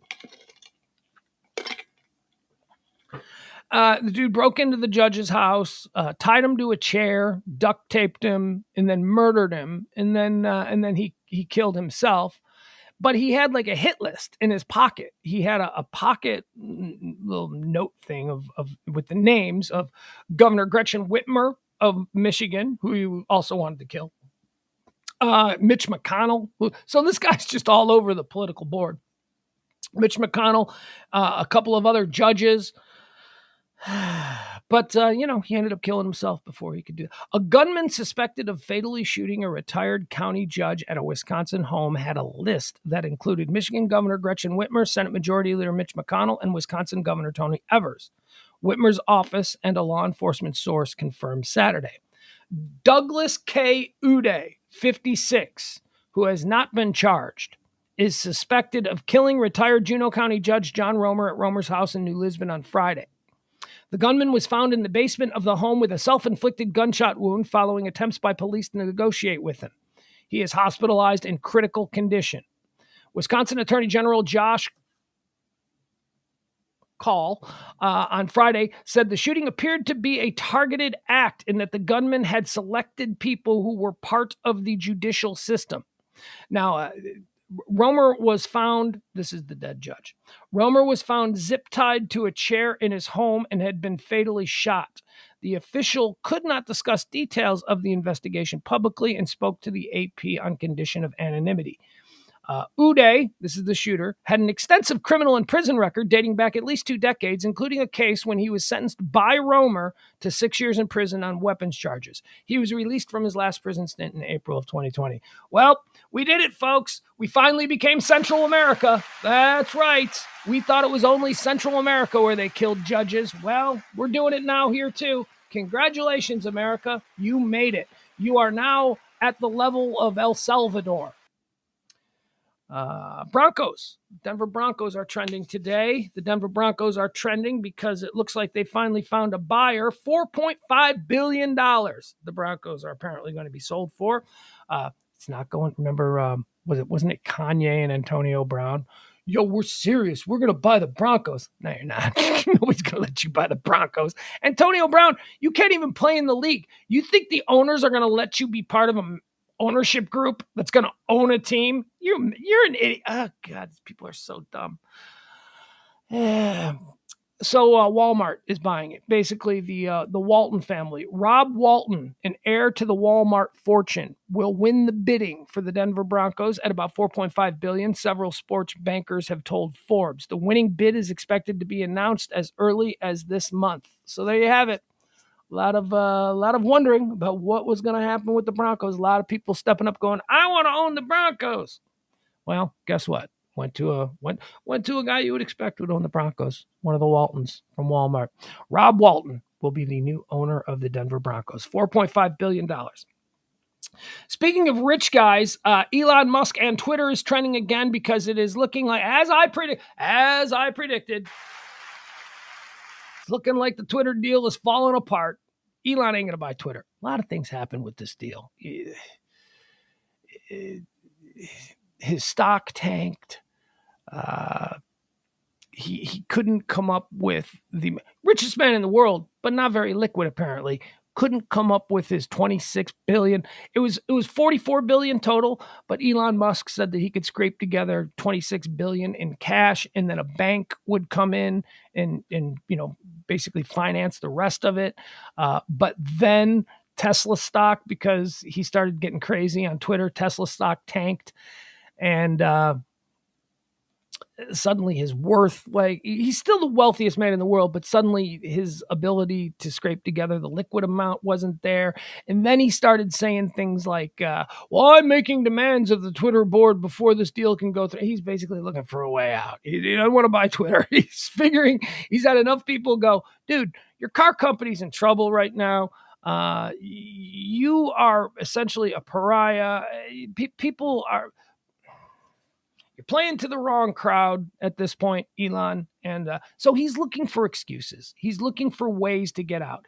Elon Musk threatens to scrap Twitter deal over breach agreement. He's saying it's them, not that he's, the one causing the problems. Elon Musk says that Twitter is in clear material breach of their $44 billion acquisition deal, and that he will terminate the agreement in response. In a letter sent to Twitter this morning, Musk's legal team claims that Twitter has failed to provide him with information on the service's spam bot problem, and that he's entitled to receive that information under the deal agreement. Mr. Musk believes the company is actively resisting and thwarting his informational rights and the company's corresponding obligations under the merger agreement. The lawyers write. The letter says Musk could choose not to consummate the transaction because of the alleged breach of contract. Okay. So this is from the very beginning of this whole story. There were people going, like people who know, like Wall Street people and all that. They were like, this deal ain't going to go through. Here's what he did. He went into Twitter and he said, well, I'm going to pay you so much that you can't say no. He totally overpaying for what Twitter is worth. And so they're like, all right, this idiot wants to pay that much. It's like having a $500 car and having a dude come in and go, I'll pay you $5,000 for that $500 heap that doesn't run. And what are you going to do? You're going to go, yeah, okay. Yeah. All right. There was a kid down the block that wanted to buy it for $500 and he was going to fix it up, but you want it for $5,000? Okay, we'll sell it to you. So that's basically why Twitter, decided that, okay, we'll sell to him. And now that's seeming like it's all falling apart. Let's see here. Musk has spent weeks complaining about the problem on Twitter in what has appeared to be a strange effort to escape a deal he signed barely more than a month ago. Musk previously tweeted that the deal was on hold due to his concerns around bots and said the deal cannot move forward until Twitter proves the accuracy of its spam accounts. But it wasn't until today that Musk made an official threat to back out of the acquisition, with most of his prior complaints being made in tweets and interviews. Wedbush Securities analyst Daniel Ives wrote that the letter indicates Musk is, quote, looking to walk away from the deal. Twitter spokesman Brian Polikoff said the company has been cooperating with Musk and will continue to share information. We intend to close the transaction and to enforce the merger agreement at the agreed price and terms. So Twitter's like, no, you're buying. You said you were going to buy this car for $5,000. You said it. I know it's only worth $500, but you said it and you are not backing out. You signed this deal. He's going, well, it's not worth $5,000. So that's what's going on. So that's why he ain't going to buy Twitter. This ain't going to go through. You can't force somebody to, and trust me, what you can do, you can sue Elon Musk. He'll tie you up in court for the next 80 years. He can do that. What is? Oh, AirTag murder. AirTag murder is trending. Do you know what an AirTag is? I didn't know what an AirTag was. It's an Apple thing. Whatever that's about. So this happened in Indianapolis. Apparently, it's like a tracking thing on Apple phones. A woman basically tracked her boyfriend with this. Indiana woman tracks boyfriend with AirTag and kills him after finding him with another woman. All right. I don't know how all this works, but a woman in Indiana has been charged with murder after she tracked a man using Apple AirTag and then ran him over with her car. Apple's AirTag is a tracking device intended to help find lost items such as keys and other personal objects. Court documents show that Galen Morris, 26, was arrested on Friday after she followed Andre Smith to Tilly's Pub in Indianapolis by using an Apple AirTag and GPS system. Investigators said that Miss Morris claimed to be Smith's girlfriend while speaking to a witness and said that he was cheating on her. Miss Morris said that she was going to use an empty wine bottle to beat up the other woman. The affidavit states that Miss Morris swung the bottle at the woman in the bar, but the attack was stopped by Smith, who caught it and physically got between the two women. Okay, so she tracks him with the phone. She storms into the bar. She sees him with another woman. She picks up a bottle of wine. She tries to crack the woman across the head with a bottle of wine, which again, you moron, the woman didn't do anything. It's the guy you should be angry. This whole thing, man. My girlfriend's cheating on me, so I'm going to kick the shit out of the dude she's cheating on me with. What are you, a moron? The dude didn't do anything. The dude doesn't have anything to do with your relationship. The violation, the betrayal is between you and the woman you were committed to. Why are you involving this? He's incidental to it. It's the act that she's cheating. Oh, God. People, we're animals. We're dumb, stupid, drowning in our own egos. We can't accurately assess a situation and make proper choices. So we do stupid shit like, I'm going to beat that bitch up. Oh, stop it. That bitch didn't do anything. She's just out on a date with some dude. You don't even know that she might not even know he's got, oh God, I hate this. All right. So they're in the bar. And she shows up, I tracked you with the AirTag. She grabs a bottle. She's going to hit the woman over the head with the bottle, but he steps in the middle, bum, bum, bum, bum, and he grabs the bottle. Okay, so that's what happens. Then the bar is like, oh, you guys all need to go outside. And get this, the woman he was cheating on, she's like, I ain't going outside. I ordered food. That's what it says here in the story. So the woman, the crazy lady, and the cheating boyfriend go outside. The girlfriend stays at the table waiting on her buffalo wings, or what? I don't know. What do you serve with wine? You know, I don't know. Whatever it was she was waiting on, but she did the right thing. She stayed in the bar waiting on her food order, and the other two went outside. This is where a fight started, and the woman, the crazy lady, got in her car and here I've got it right here. When Mrs. Morris and Smith went outside, she got into the car to mow him down, investigators said. According to a witness statement to the police, Miss Morris pulled forward and clipped the victim, and he went down, at which time Miss Morris then backed over him and then pulled forward, driving over him a third time. Miss Morris then got out of the car and attempted to get into the bar to confront the other woman who was still inside. However, the police had arrived at the scene by that time. According to the Marion County Coroner's Office, Smith died as a result of being intentionally run over 3 times. Miss Morris has been charged with this is. I have dated crazy chicks. I have dated crazy girls, but they've never been violent crazy. They've just been like, really? That's the choice you made? Like, they've never never. Yeah, I don't know. So knock wood. By the way, I can knock wood on the table because I also fixed the table. Remember, the table was falling apart, so I had to get tools and stuff. Fix the table. Table's good now, so I can bang on the table again. Let's see here. That's AirTag murder. That's trending. How about Kyle Rittenhouse? Kyle Rittenhouse is trending. He went on some podcast over the weekend, and he did that thing that high school athletes do now. Where they choose their college. Usually they get on a folding table in the gym at their high school, and they've got a number of hats from the different colleges that they've been looking at, and then they put on the hat of the college they're going. Kyle Rittenhouse kind of did a version of this on some right-wing podcast, and he announced that he would be attending Texas A&M University. Texas A&M. Kyle Rittenhouse is going to Texas A&M. Congratulations, Aggies. I'll be coming down to spend the next, I don't know, however amount of years I'm going to be.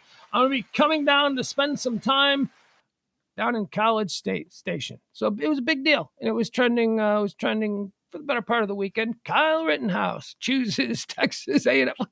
Like he's some cornerback. Like he's just, I didn't get it.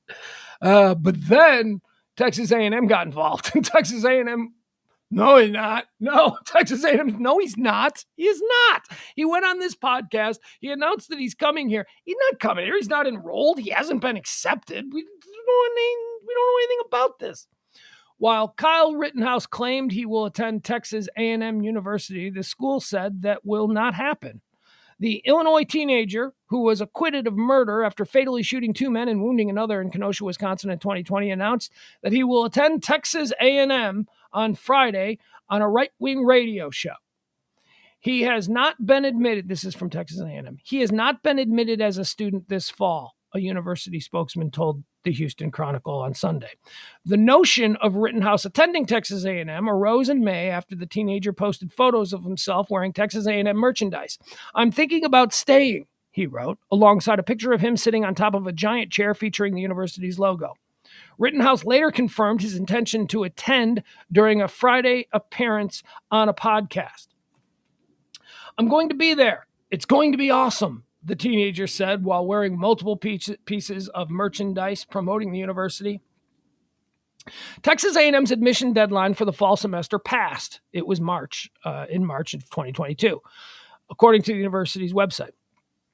If Rittenhouse wanted to, he could still apply to attend Texas A&M in spring semester of 2023, but he would have to apply between August 1st and December 1st. Rittenhouse said previously in November that he intended to attend Arizona State University and was taking online classes for nursing. An ASU spokesman challenged the claims, saying Rittenhouse was not currently enrolled in any classes, online or otherwise, and still has not gone through any of the ASU admission processes.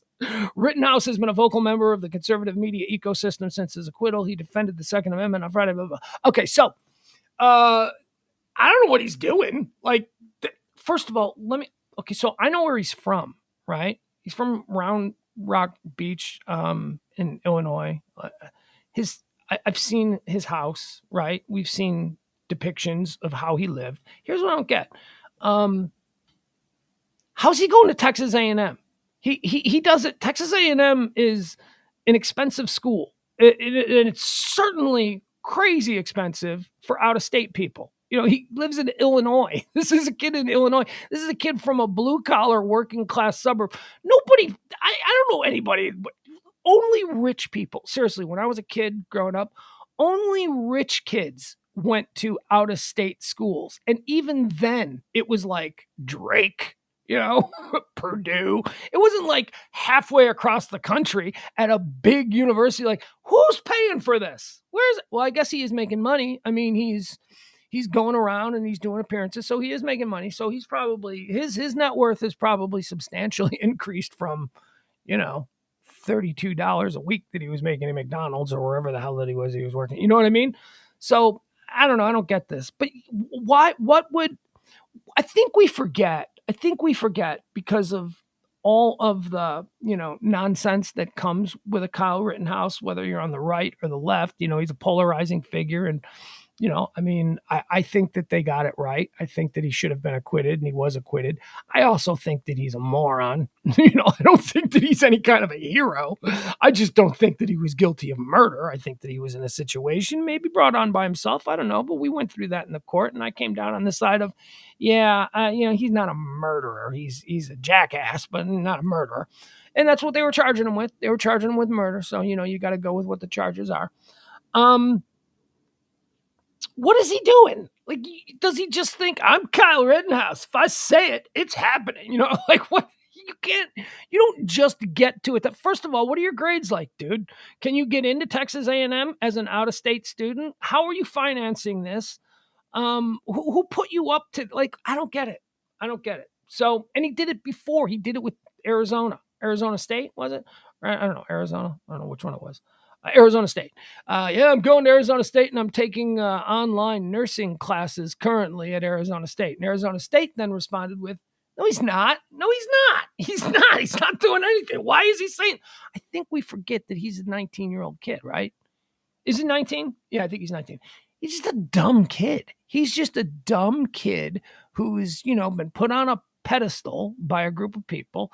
He's basically just full of his own ego at this point. He's dumb. He's 19, Most people can't handle this kind of attention when they're 50. This kid's 19. He's saying stupid things.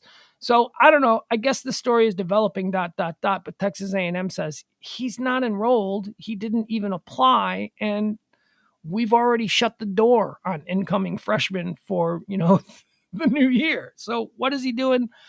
I don't know. Bon Jovi is trending. Bon Jovi. Crowd pleaser of a band, if ever there. You don't even have to like Bon Jovi to love Bon Jovi songs. And I think that most people, you'd be like, do you like Bon Jovi? No, man, I don't like Bon Jovi. Right? Really? Do you like Shot Through the Heart? That song bangs, man. People like Bon Jovi songs without necessarily liking Bon Jovi. They're crowd pleasers. That's it. Well, they lost one of their founding members over the weekend. Alec John Such, bass player for Bon Jovi. He died 70 years old at his home on Sunday morning. He was a founding member of Bon Jovi. He was in the band until 1994 when he retired after some of their biggest albums. He was like, you know what? I'm older than you guys. And I'm gonna just kind of count my money and just go be a retired rock star. Then he rejoined the band like a couple of years later, and then we don't know how he died. We don't know how he died unless you folks in the chat room maybe have some information on how Alec John Such died. Alec John Such, Bon Jovi bassist, is dead at 70. The band put out some really nice stuff about him, as well as a whole bunch of other rock dudes from the 80s. They were posting really nice stuff on Alec John Such, bass player. Interesting. He was the oldest guy in the band, and John Bon Jovi was a kid, and Alec John Such was manager of a rock club in New Jersey, on the Jersey Shore. And Bon Jovi was this kid. John Bon Jovi was this kid that would just show up and be like, man, I got my band. You got to put my band on. And he's like, I ain't booking you. Hey, get out of here, kid. Get out of here, kid. And then finally he put him on, and he was like, oh, this kid, this kid's got something. This band has got something. And he went up to John Bon Jovi and he said, hey, why don't you let me join the band? And he's like, but you're an old man. He was like 10 years older. He's like, but you're an old man. And then he played, and John Bon Jovi was like, no, okay, you can be in the band. So that's how he got in the band. He was a guy who ran a club that actually put Bon Jovi on stage when nobody else would. Raise Pride.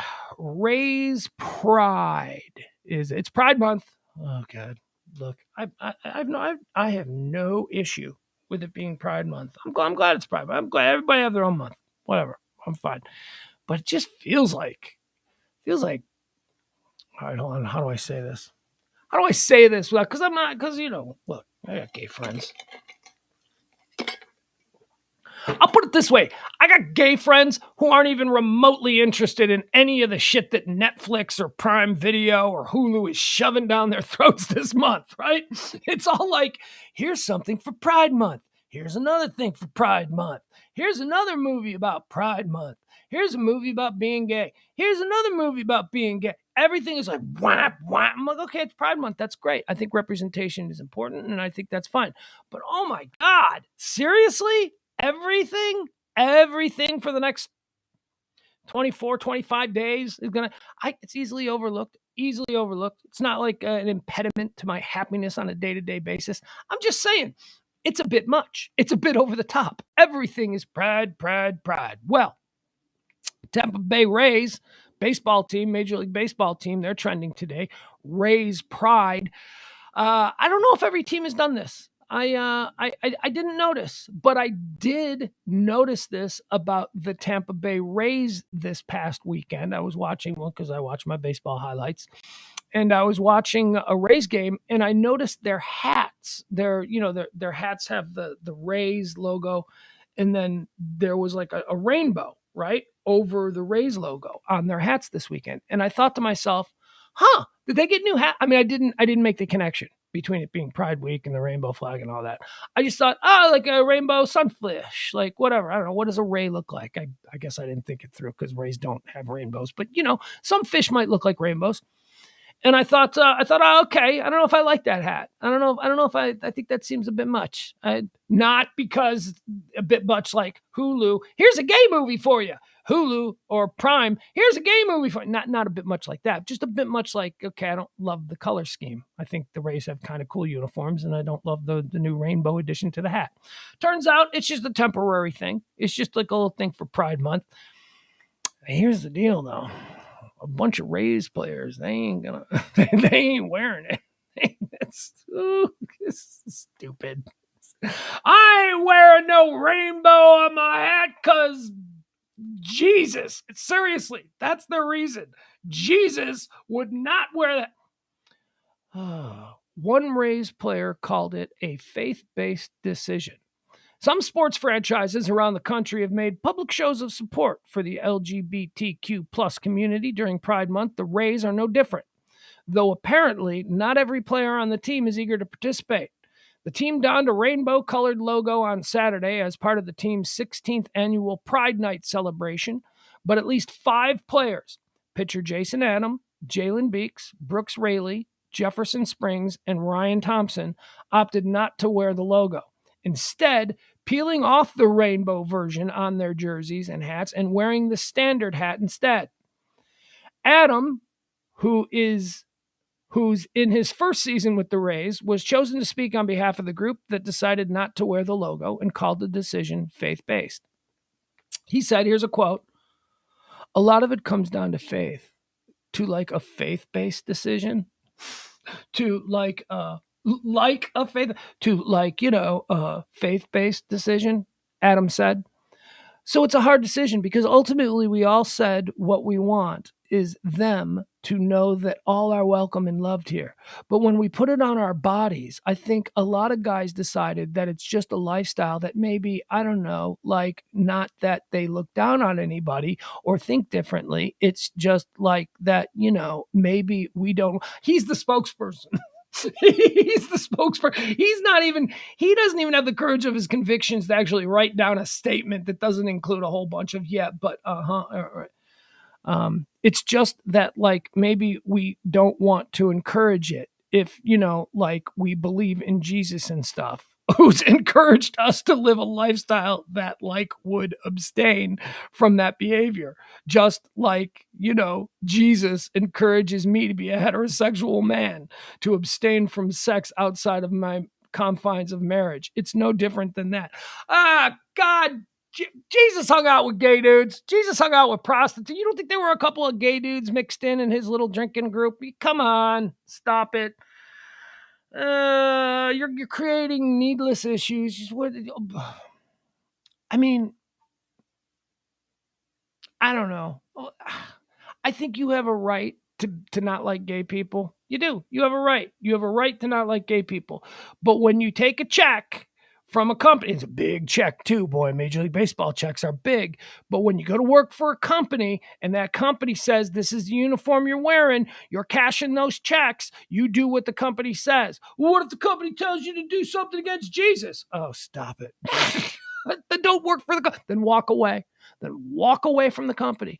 Get up on your moral horse, ride up to your moral high ground, and climb up on your pedestal and say, I am not going to accept the $15 million yearly paycheck that I received from this organization because Jesus. But you aren't going to do that. You aren't going to do that. You're just not going to wear the hat. So whatever, that's fine. Now, it does need to be mentioned that there are a number of other players on the Rays who are like, these guys are dicks. Nobody likes these guys. These guys are dicks. We have no problem with it.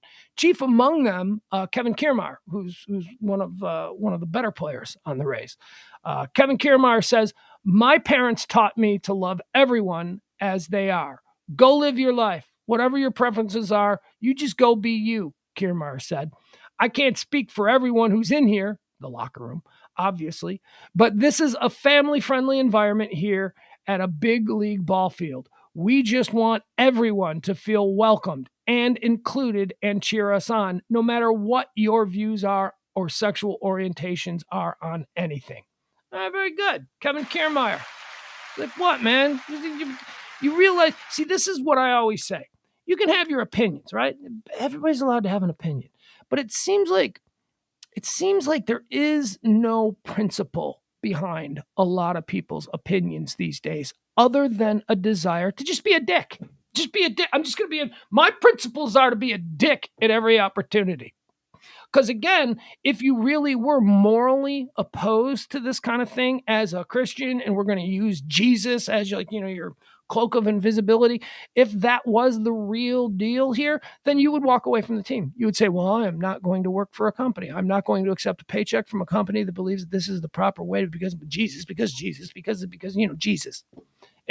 But no, you're not going to do that because money, honey. You want your money, but you also just want to be a dick. You want to push the line. You want to see how far you can push it.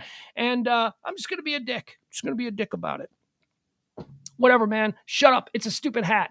Tune it out. Jesus doesn't give a shit about you, okay? You know what Jesus gives a shit about? You're being a dick. That is real. My Jesus doesn't like dicks. You're being a dick. You're just taking a stand. You're not even all that anchored to the stand because, again, if you were, you'd walk away from the team. You would say, I do not endorse this. I do not believe in this. But you're not willing to go that far because, again, you like your money. But whatever. So good for you, Kevin Kiermaier. Everybody should feel welcome here. Also, the Cardinals' Jack Flaherty, in response to what Adams said, the pitcher who was like, and like Jesus, and like Jesus. Jack Flaherty of the Cards, after that statement was released, just commented, absolute joke. Just like you are. Just shut up. Put the hat on. If I was to say that, well, I don't want to wear the hat. Why do you want to wear the hat? Because I think it's ugly. So what? You got to wear the hat. Jack Flaherty, absolute joke. Calling it an absolute joke. Kevin Kiermaier, though, he's the guy. He's the Rays leader who needs to be listened to because he's like, man, these guys are kind of being dicks. What else do we have here? What else is trending today? Oh, more in the sports world. Look, we got a little bit more. Fitzmagic. Whoa, Fitzmagic. Ryan Fitzpatrick has announced that he is retiring from the NFL after 55 seasons in the league. Ryan Fitzpatrick has been around forever. He is, right? Isn't he? Isn't he? He is. He's like the Ivy League quarterback. He's like super smart. Harvard, I think, was he quarterback at Harvard? Wasn't supposed to make it in the NFL. Has played for half the teams in the league. Have had these moments where, it's like, that guy's good. And then he follows that up with, that guy sucks. He's just had this like up and down thing, but has become a bit of a cult hero in the NFL. People love him. He's got a great personality. As I said, he's really smart. Like, he's a really smart, funny, witty guy who likes to have a good time. Popularized the gigantic beard in the NFL as a quarterback, no less. I mean, the big beard was always something you could find on a guard or a center or a tackle. But Ryan Fitzpatrick, that big giant beard. He says his favorite team of all of the teams that he's played for were the Buffalo Bills. He said that that is where he felt most at home and where he feels most of a kinship with the fan base. Ryan Fitzpatrick played for almost half the league throughout his NFL career, but knows which team he felt closest with. Fitzpatrick spent 4 seasons with the Bills and said that the fans in Buffalo are my people. I don't know if I've ever felt more at home in a stadium or with a fan base, and I was in Buffalo for 4 years, but those are my people. I feel like I understand them, and they understand me, Fitzpatrick said. Fitzpatrick played for the Bills between 2009 and 2012 and started 53 games during that time. He finished with a 20-33 record and threw 80 touchdowns and 64 interceptions for 11,600 yards. He never played for another team for as long as he did in Buffalo. Outside of playing for the Bills, Fitzpatrick spent time with the Bengals, the Dolphins, the Jets, the Rams, the Texans, the Titans, the Buccaneers, and the Commanders. He's a fun player. He's a fun player because you never knew what you were going to get with him, but he's more than that. He's a fun guy. And I'm telling you, have you seen the money that dudes are getting for going into the football booth? The big contract. Tony Romo is like the highest paid, like crazy, $200 million. I'm telling you, Fitzmagic. Fitzmagic is a smart guy. He's looking at that and he's going, I'm more interesting, entertaining, funny, witty, and I have the quarterback's eye. Like I can break down a play as it's happening. Trust me, he may have missed like the big groundswell because it seems like all of the prime A-team jobs in the NFL coming up this season are already taken, at least as far as the guys in the booth.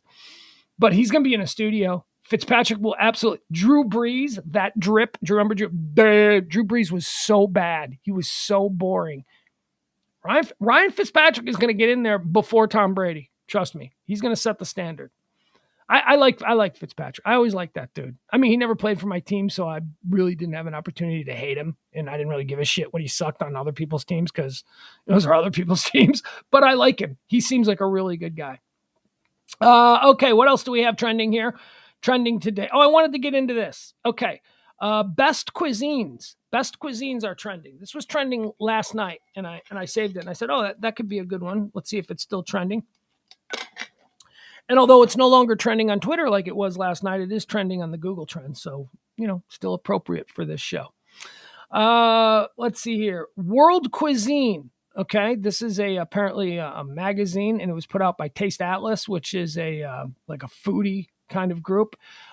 They rated the best cuisines on the planet. Now, if you were to okay, hey, Pugs, what is your favorite cuisine? Like genre of food. You know what I mean? Like what is my easily without a doubt.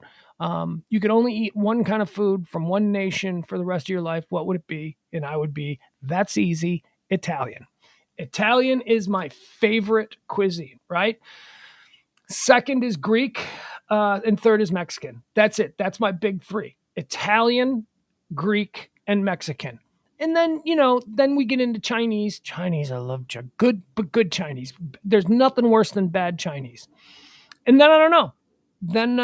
Then we'd really have to maybe American, burgers, hot dogs, ribs, barbecue, that kind of thing. But the big three for me are, number one, it's a cuisine draft. In the first round, Italian. In the second round, Greek. And in the third round, Mexican. That's it. Italian, Greek, and Mexican.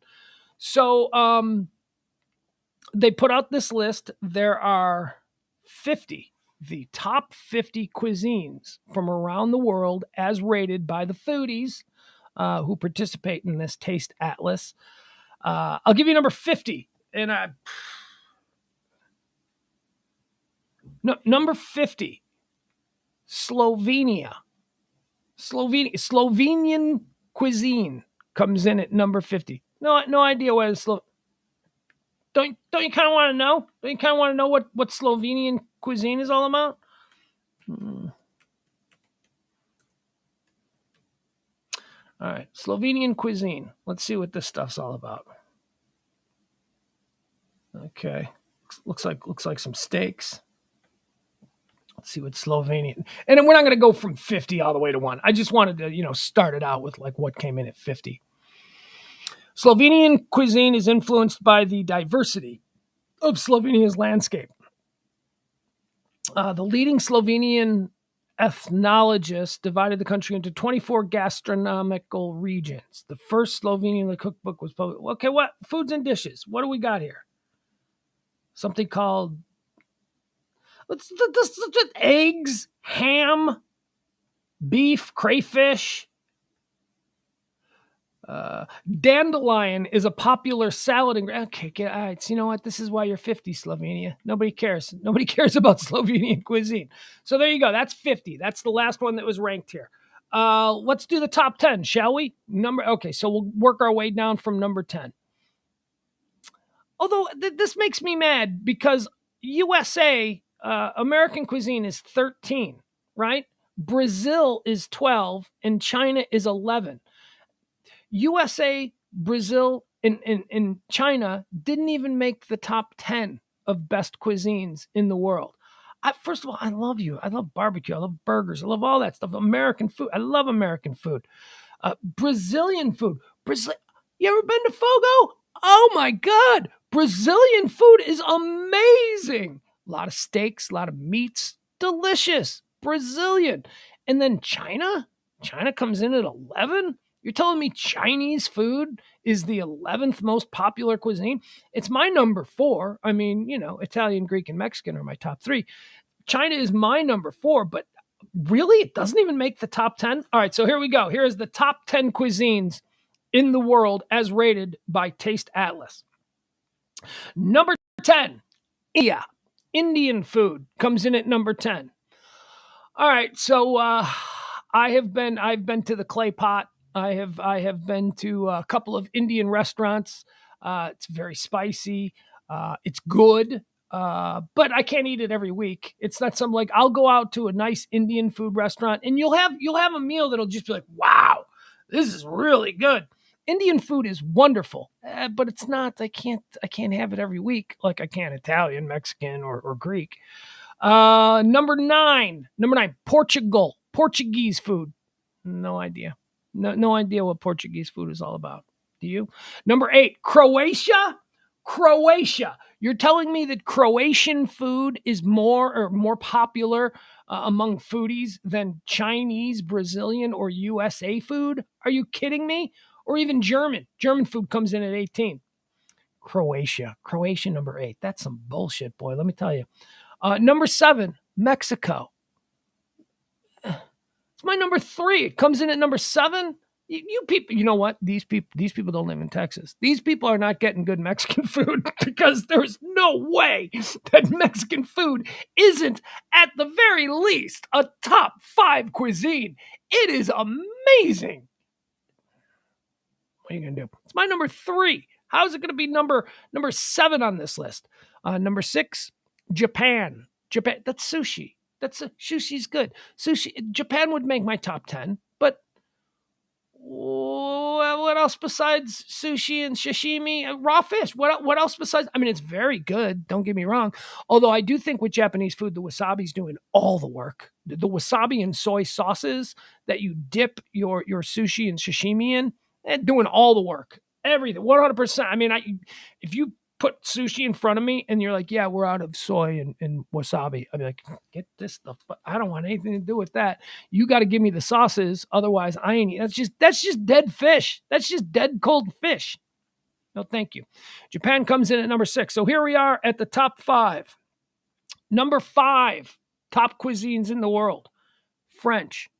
Get the you French food. You suck. Have you ever been to an au bon pain? No, of course not, because French food sucks. Have you ever been to a Le Méridien? No, of course you haven't, because French. How about Le Bon Peep? No, because French food sucks. French food is the most overrated form of food. It's just a bunch of people. About the. I hate French food. Every time I have gone to a French restaurant for a fancy dinner, I have ended up in the drive-thru at McDonald's 2 hours later. I'm like, I can't believe it. They gave me a pea on a plate.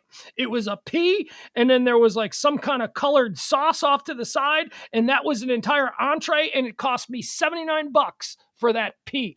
I hate French food. It is the most overrated cuisine on the planet, and yet here we go, number 5. I need like 5 meals. I need like 5 different dishes if we're gonna do French food. Because honestly, those people, they don't eat anything. They're like, yeah, you got just a little bit, tiny little bit. That's for you. It is the world's smallest bird. It is a midget pigeon. It is the size of a guppy. We fry it so much. Get out of here with that.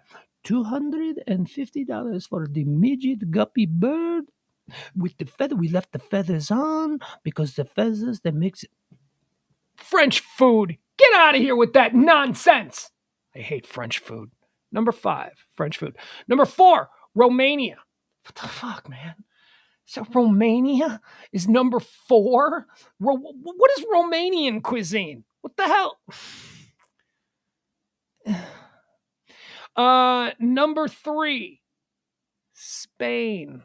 Spanish food. Okay. No, I mean, Spanish food might make my top 10. Spanish food is good. Got no problem with Spanish food. But number 3, really, you're putting Spanish food at number 3 on the great list of cuisines when you got American food at 13, you got Brazilian at 12, you got Chinese at 11, you got German at 18. German food is amazing.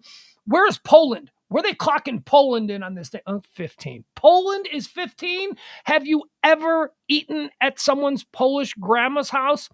Amazing. Amazing. 15 nonsense. All right, so here we are. We're down to the top 3. It was Spain at number 3. Number 2 here on the list of the best food cuisines. It matches mine. Greek food. Number 2, Greek food. Oh, Greek food is so good, man. I love Greek food. It is so good. I want Greek. I'm on a diet, and I want Greek food so bad. I want to head down to where's my place? What's my place? What's my place? I can't think of the name of my place. Guys, what's my Greek restaurant here in town in Dallas? What is the place that I love? The place that my girl Joanne, her family owns it. Oh man, you'll love it, baby. Come on, Stratos. Oh, I want to go to Stratos. I want to get some Greek food. I want to get some Greek meat. I want to get some like cheese and oh god, Greek food is so good. Every time that I'm away from Chicago for a period of time, I absolutely have to go to Greek Town. It's just I have to go to Greek Town and I have to go to a restaurant and I have to get some good Greek food. Oh, do I miss it when I'm not there? Number 2, Greek, and number 1, Italian. Of course, Italian comes in. No surprises here. Italian, number 1 on the big old list of the best cuisines. All right, there you have it. So the top 10, India, 10, Portugal, 9, Croatia, 8, Mexico, 7, Japan, 6, France, 5, Romania, 4, Spain, 3, Greek, 2, and Italy, number 1. Is there anybody we're missing? Anything that's interesting? Let me quickly scan and see if there's anything here that I like. Hey, here's a little observation. It has nothing to do with nothing. Did you ever notice that the flag of Malaysia is basically just a copycat of the flag of the United States? I'm seeing the Malaysian flag here. Malaysia comes in at 46. The Malaysian flag looks just like the flag of the United States. Let's see here. What else do we got? Ukraine, Syria, Jamaican food. I like Jamaican food. Number 34. South Africa. What is South African food? Thailand. Ironically, Hungary comes in at 20. Germany is 18. German food is great. Polish food is great. Polish is 15. Germany is 18. All right, there you have it. There you go. That's why Best Cuisines was trending. All right, we're going to end today's show with another thing that's trending here. We'll break this one down. This is simply called Yankee Girl. Yankee Girl is trending. She's been trending since Sunday afternoon. This is the first time that I saw it. Did you see Yankee Girl? Look at this. Here, you're going to love this. So this was a girl being interviewed out in front of Yankee Stadium on her way into a baseball game. She was with her boyfriend. Okay, well, all right. Let's see. Let's get this here. She was with her boyfriend, and she was asked a question by the interviewer, and she gave an answer that just has set the internet on fire. So let's watch Yankee Girl. Let's see why Yankee Girl is trending here. Is it? Yep. Here we go. All right. Yankee Girl is trending because of this. Here we go. If the Yankees were going to win a World Series, but you had to give each other a hall pass, would you do it? Absolutely. Yeah. Okay, why Who does does she have to? Who does she have You to? can pick anyone who you want. Who would you pick? anyone in the world? My ex-boyfriend. Shit. Who would you pick? You. Aw. I'm sorry. Why the ex-boyfriend? We're gonna fight about this. Why the ex-boyfriend? He's gone. You can tell me. He was a good lover. Oh. Okay, Yankee Girl. No bullshit from the New York Yankee Girl. What's she doing? What that? First of all, can we look at this guy? Let's watch his reaction. Anyone in the world? My ex-boyfriend. Oh my god. Nervous laughter. Shit. Who would you pick? You. Oh God! What a God! What? Oh jeez! Oh jeez! This guy. Seriously, you have some self-respect, dude. She just completely steamrolled. She just humiliated you, and then she comes back for a little bit more. Why? Because he's a great lover. Like you. I know you basically just told everybody in the world, because this is obviously going to go viral, because nobody can believe that you would say such a cold and callous thing, but you just completely humiliated me, and I'm going to double down on that by just completely being a simp and saying that I would do it. Oh God, these two. Ugh. What are you going to do? All right, that's going to do it, folks. That's going to be today's show. I hope you had a good time. I sure did. Join us tonight. Come on back for the 9 p.m. Central Standard Time Pillow Talk. Pugs and Parker proudly present Pillow Talk. We're going to be featuring Kelly Moore. That's right, my former partner, Kelly. Pugs and Kelly. She'll be on with us tonight, as she does. It is a Kelly Moore Monday.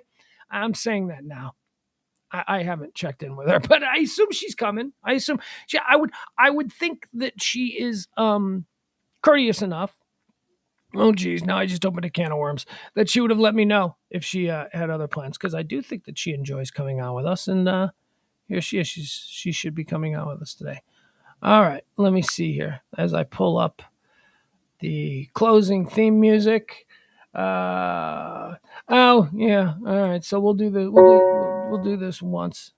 Ed says that it is a Kelly Moore Monday. It is a Kelly Moore Monday.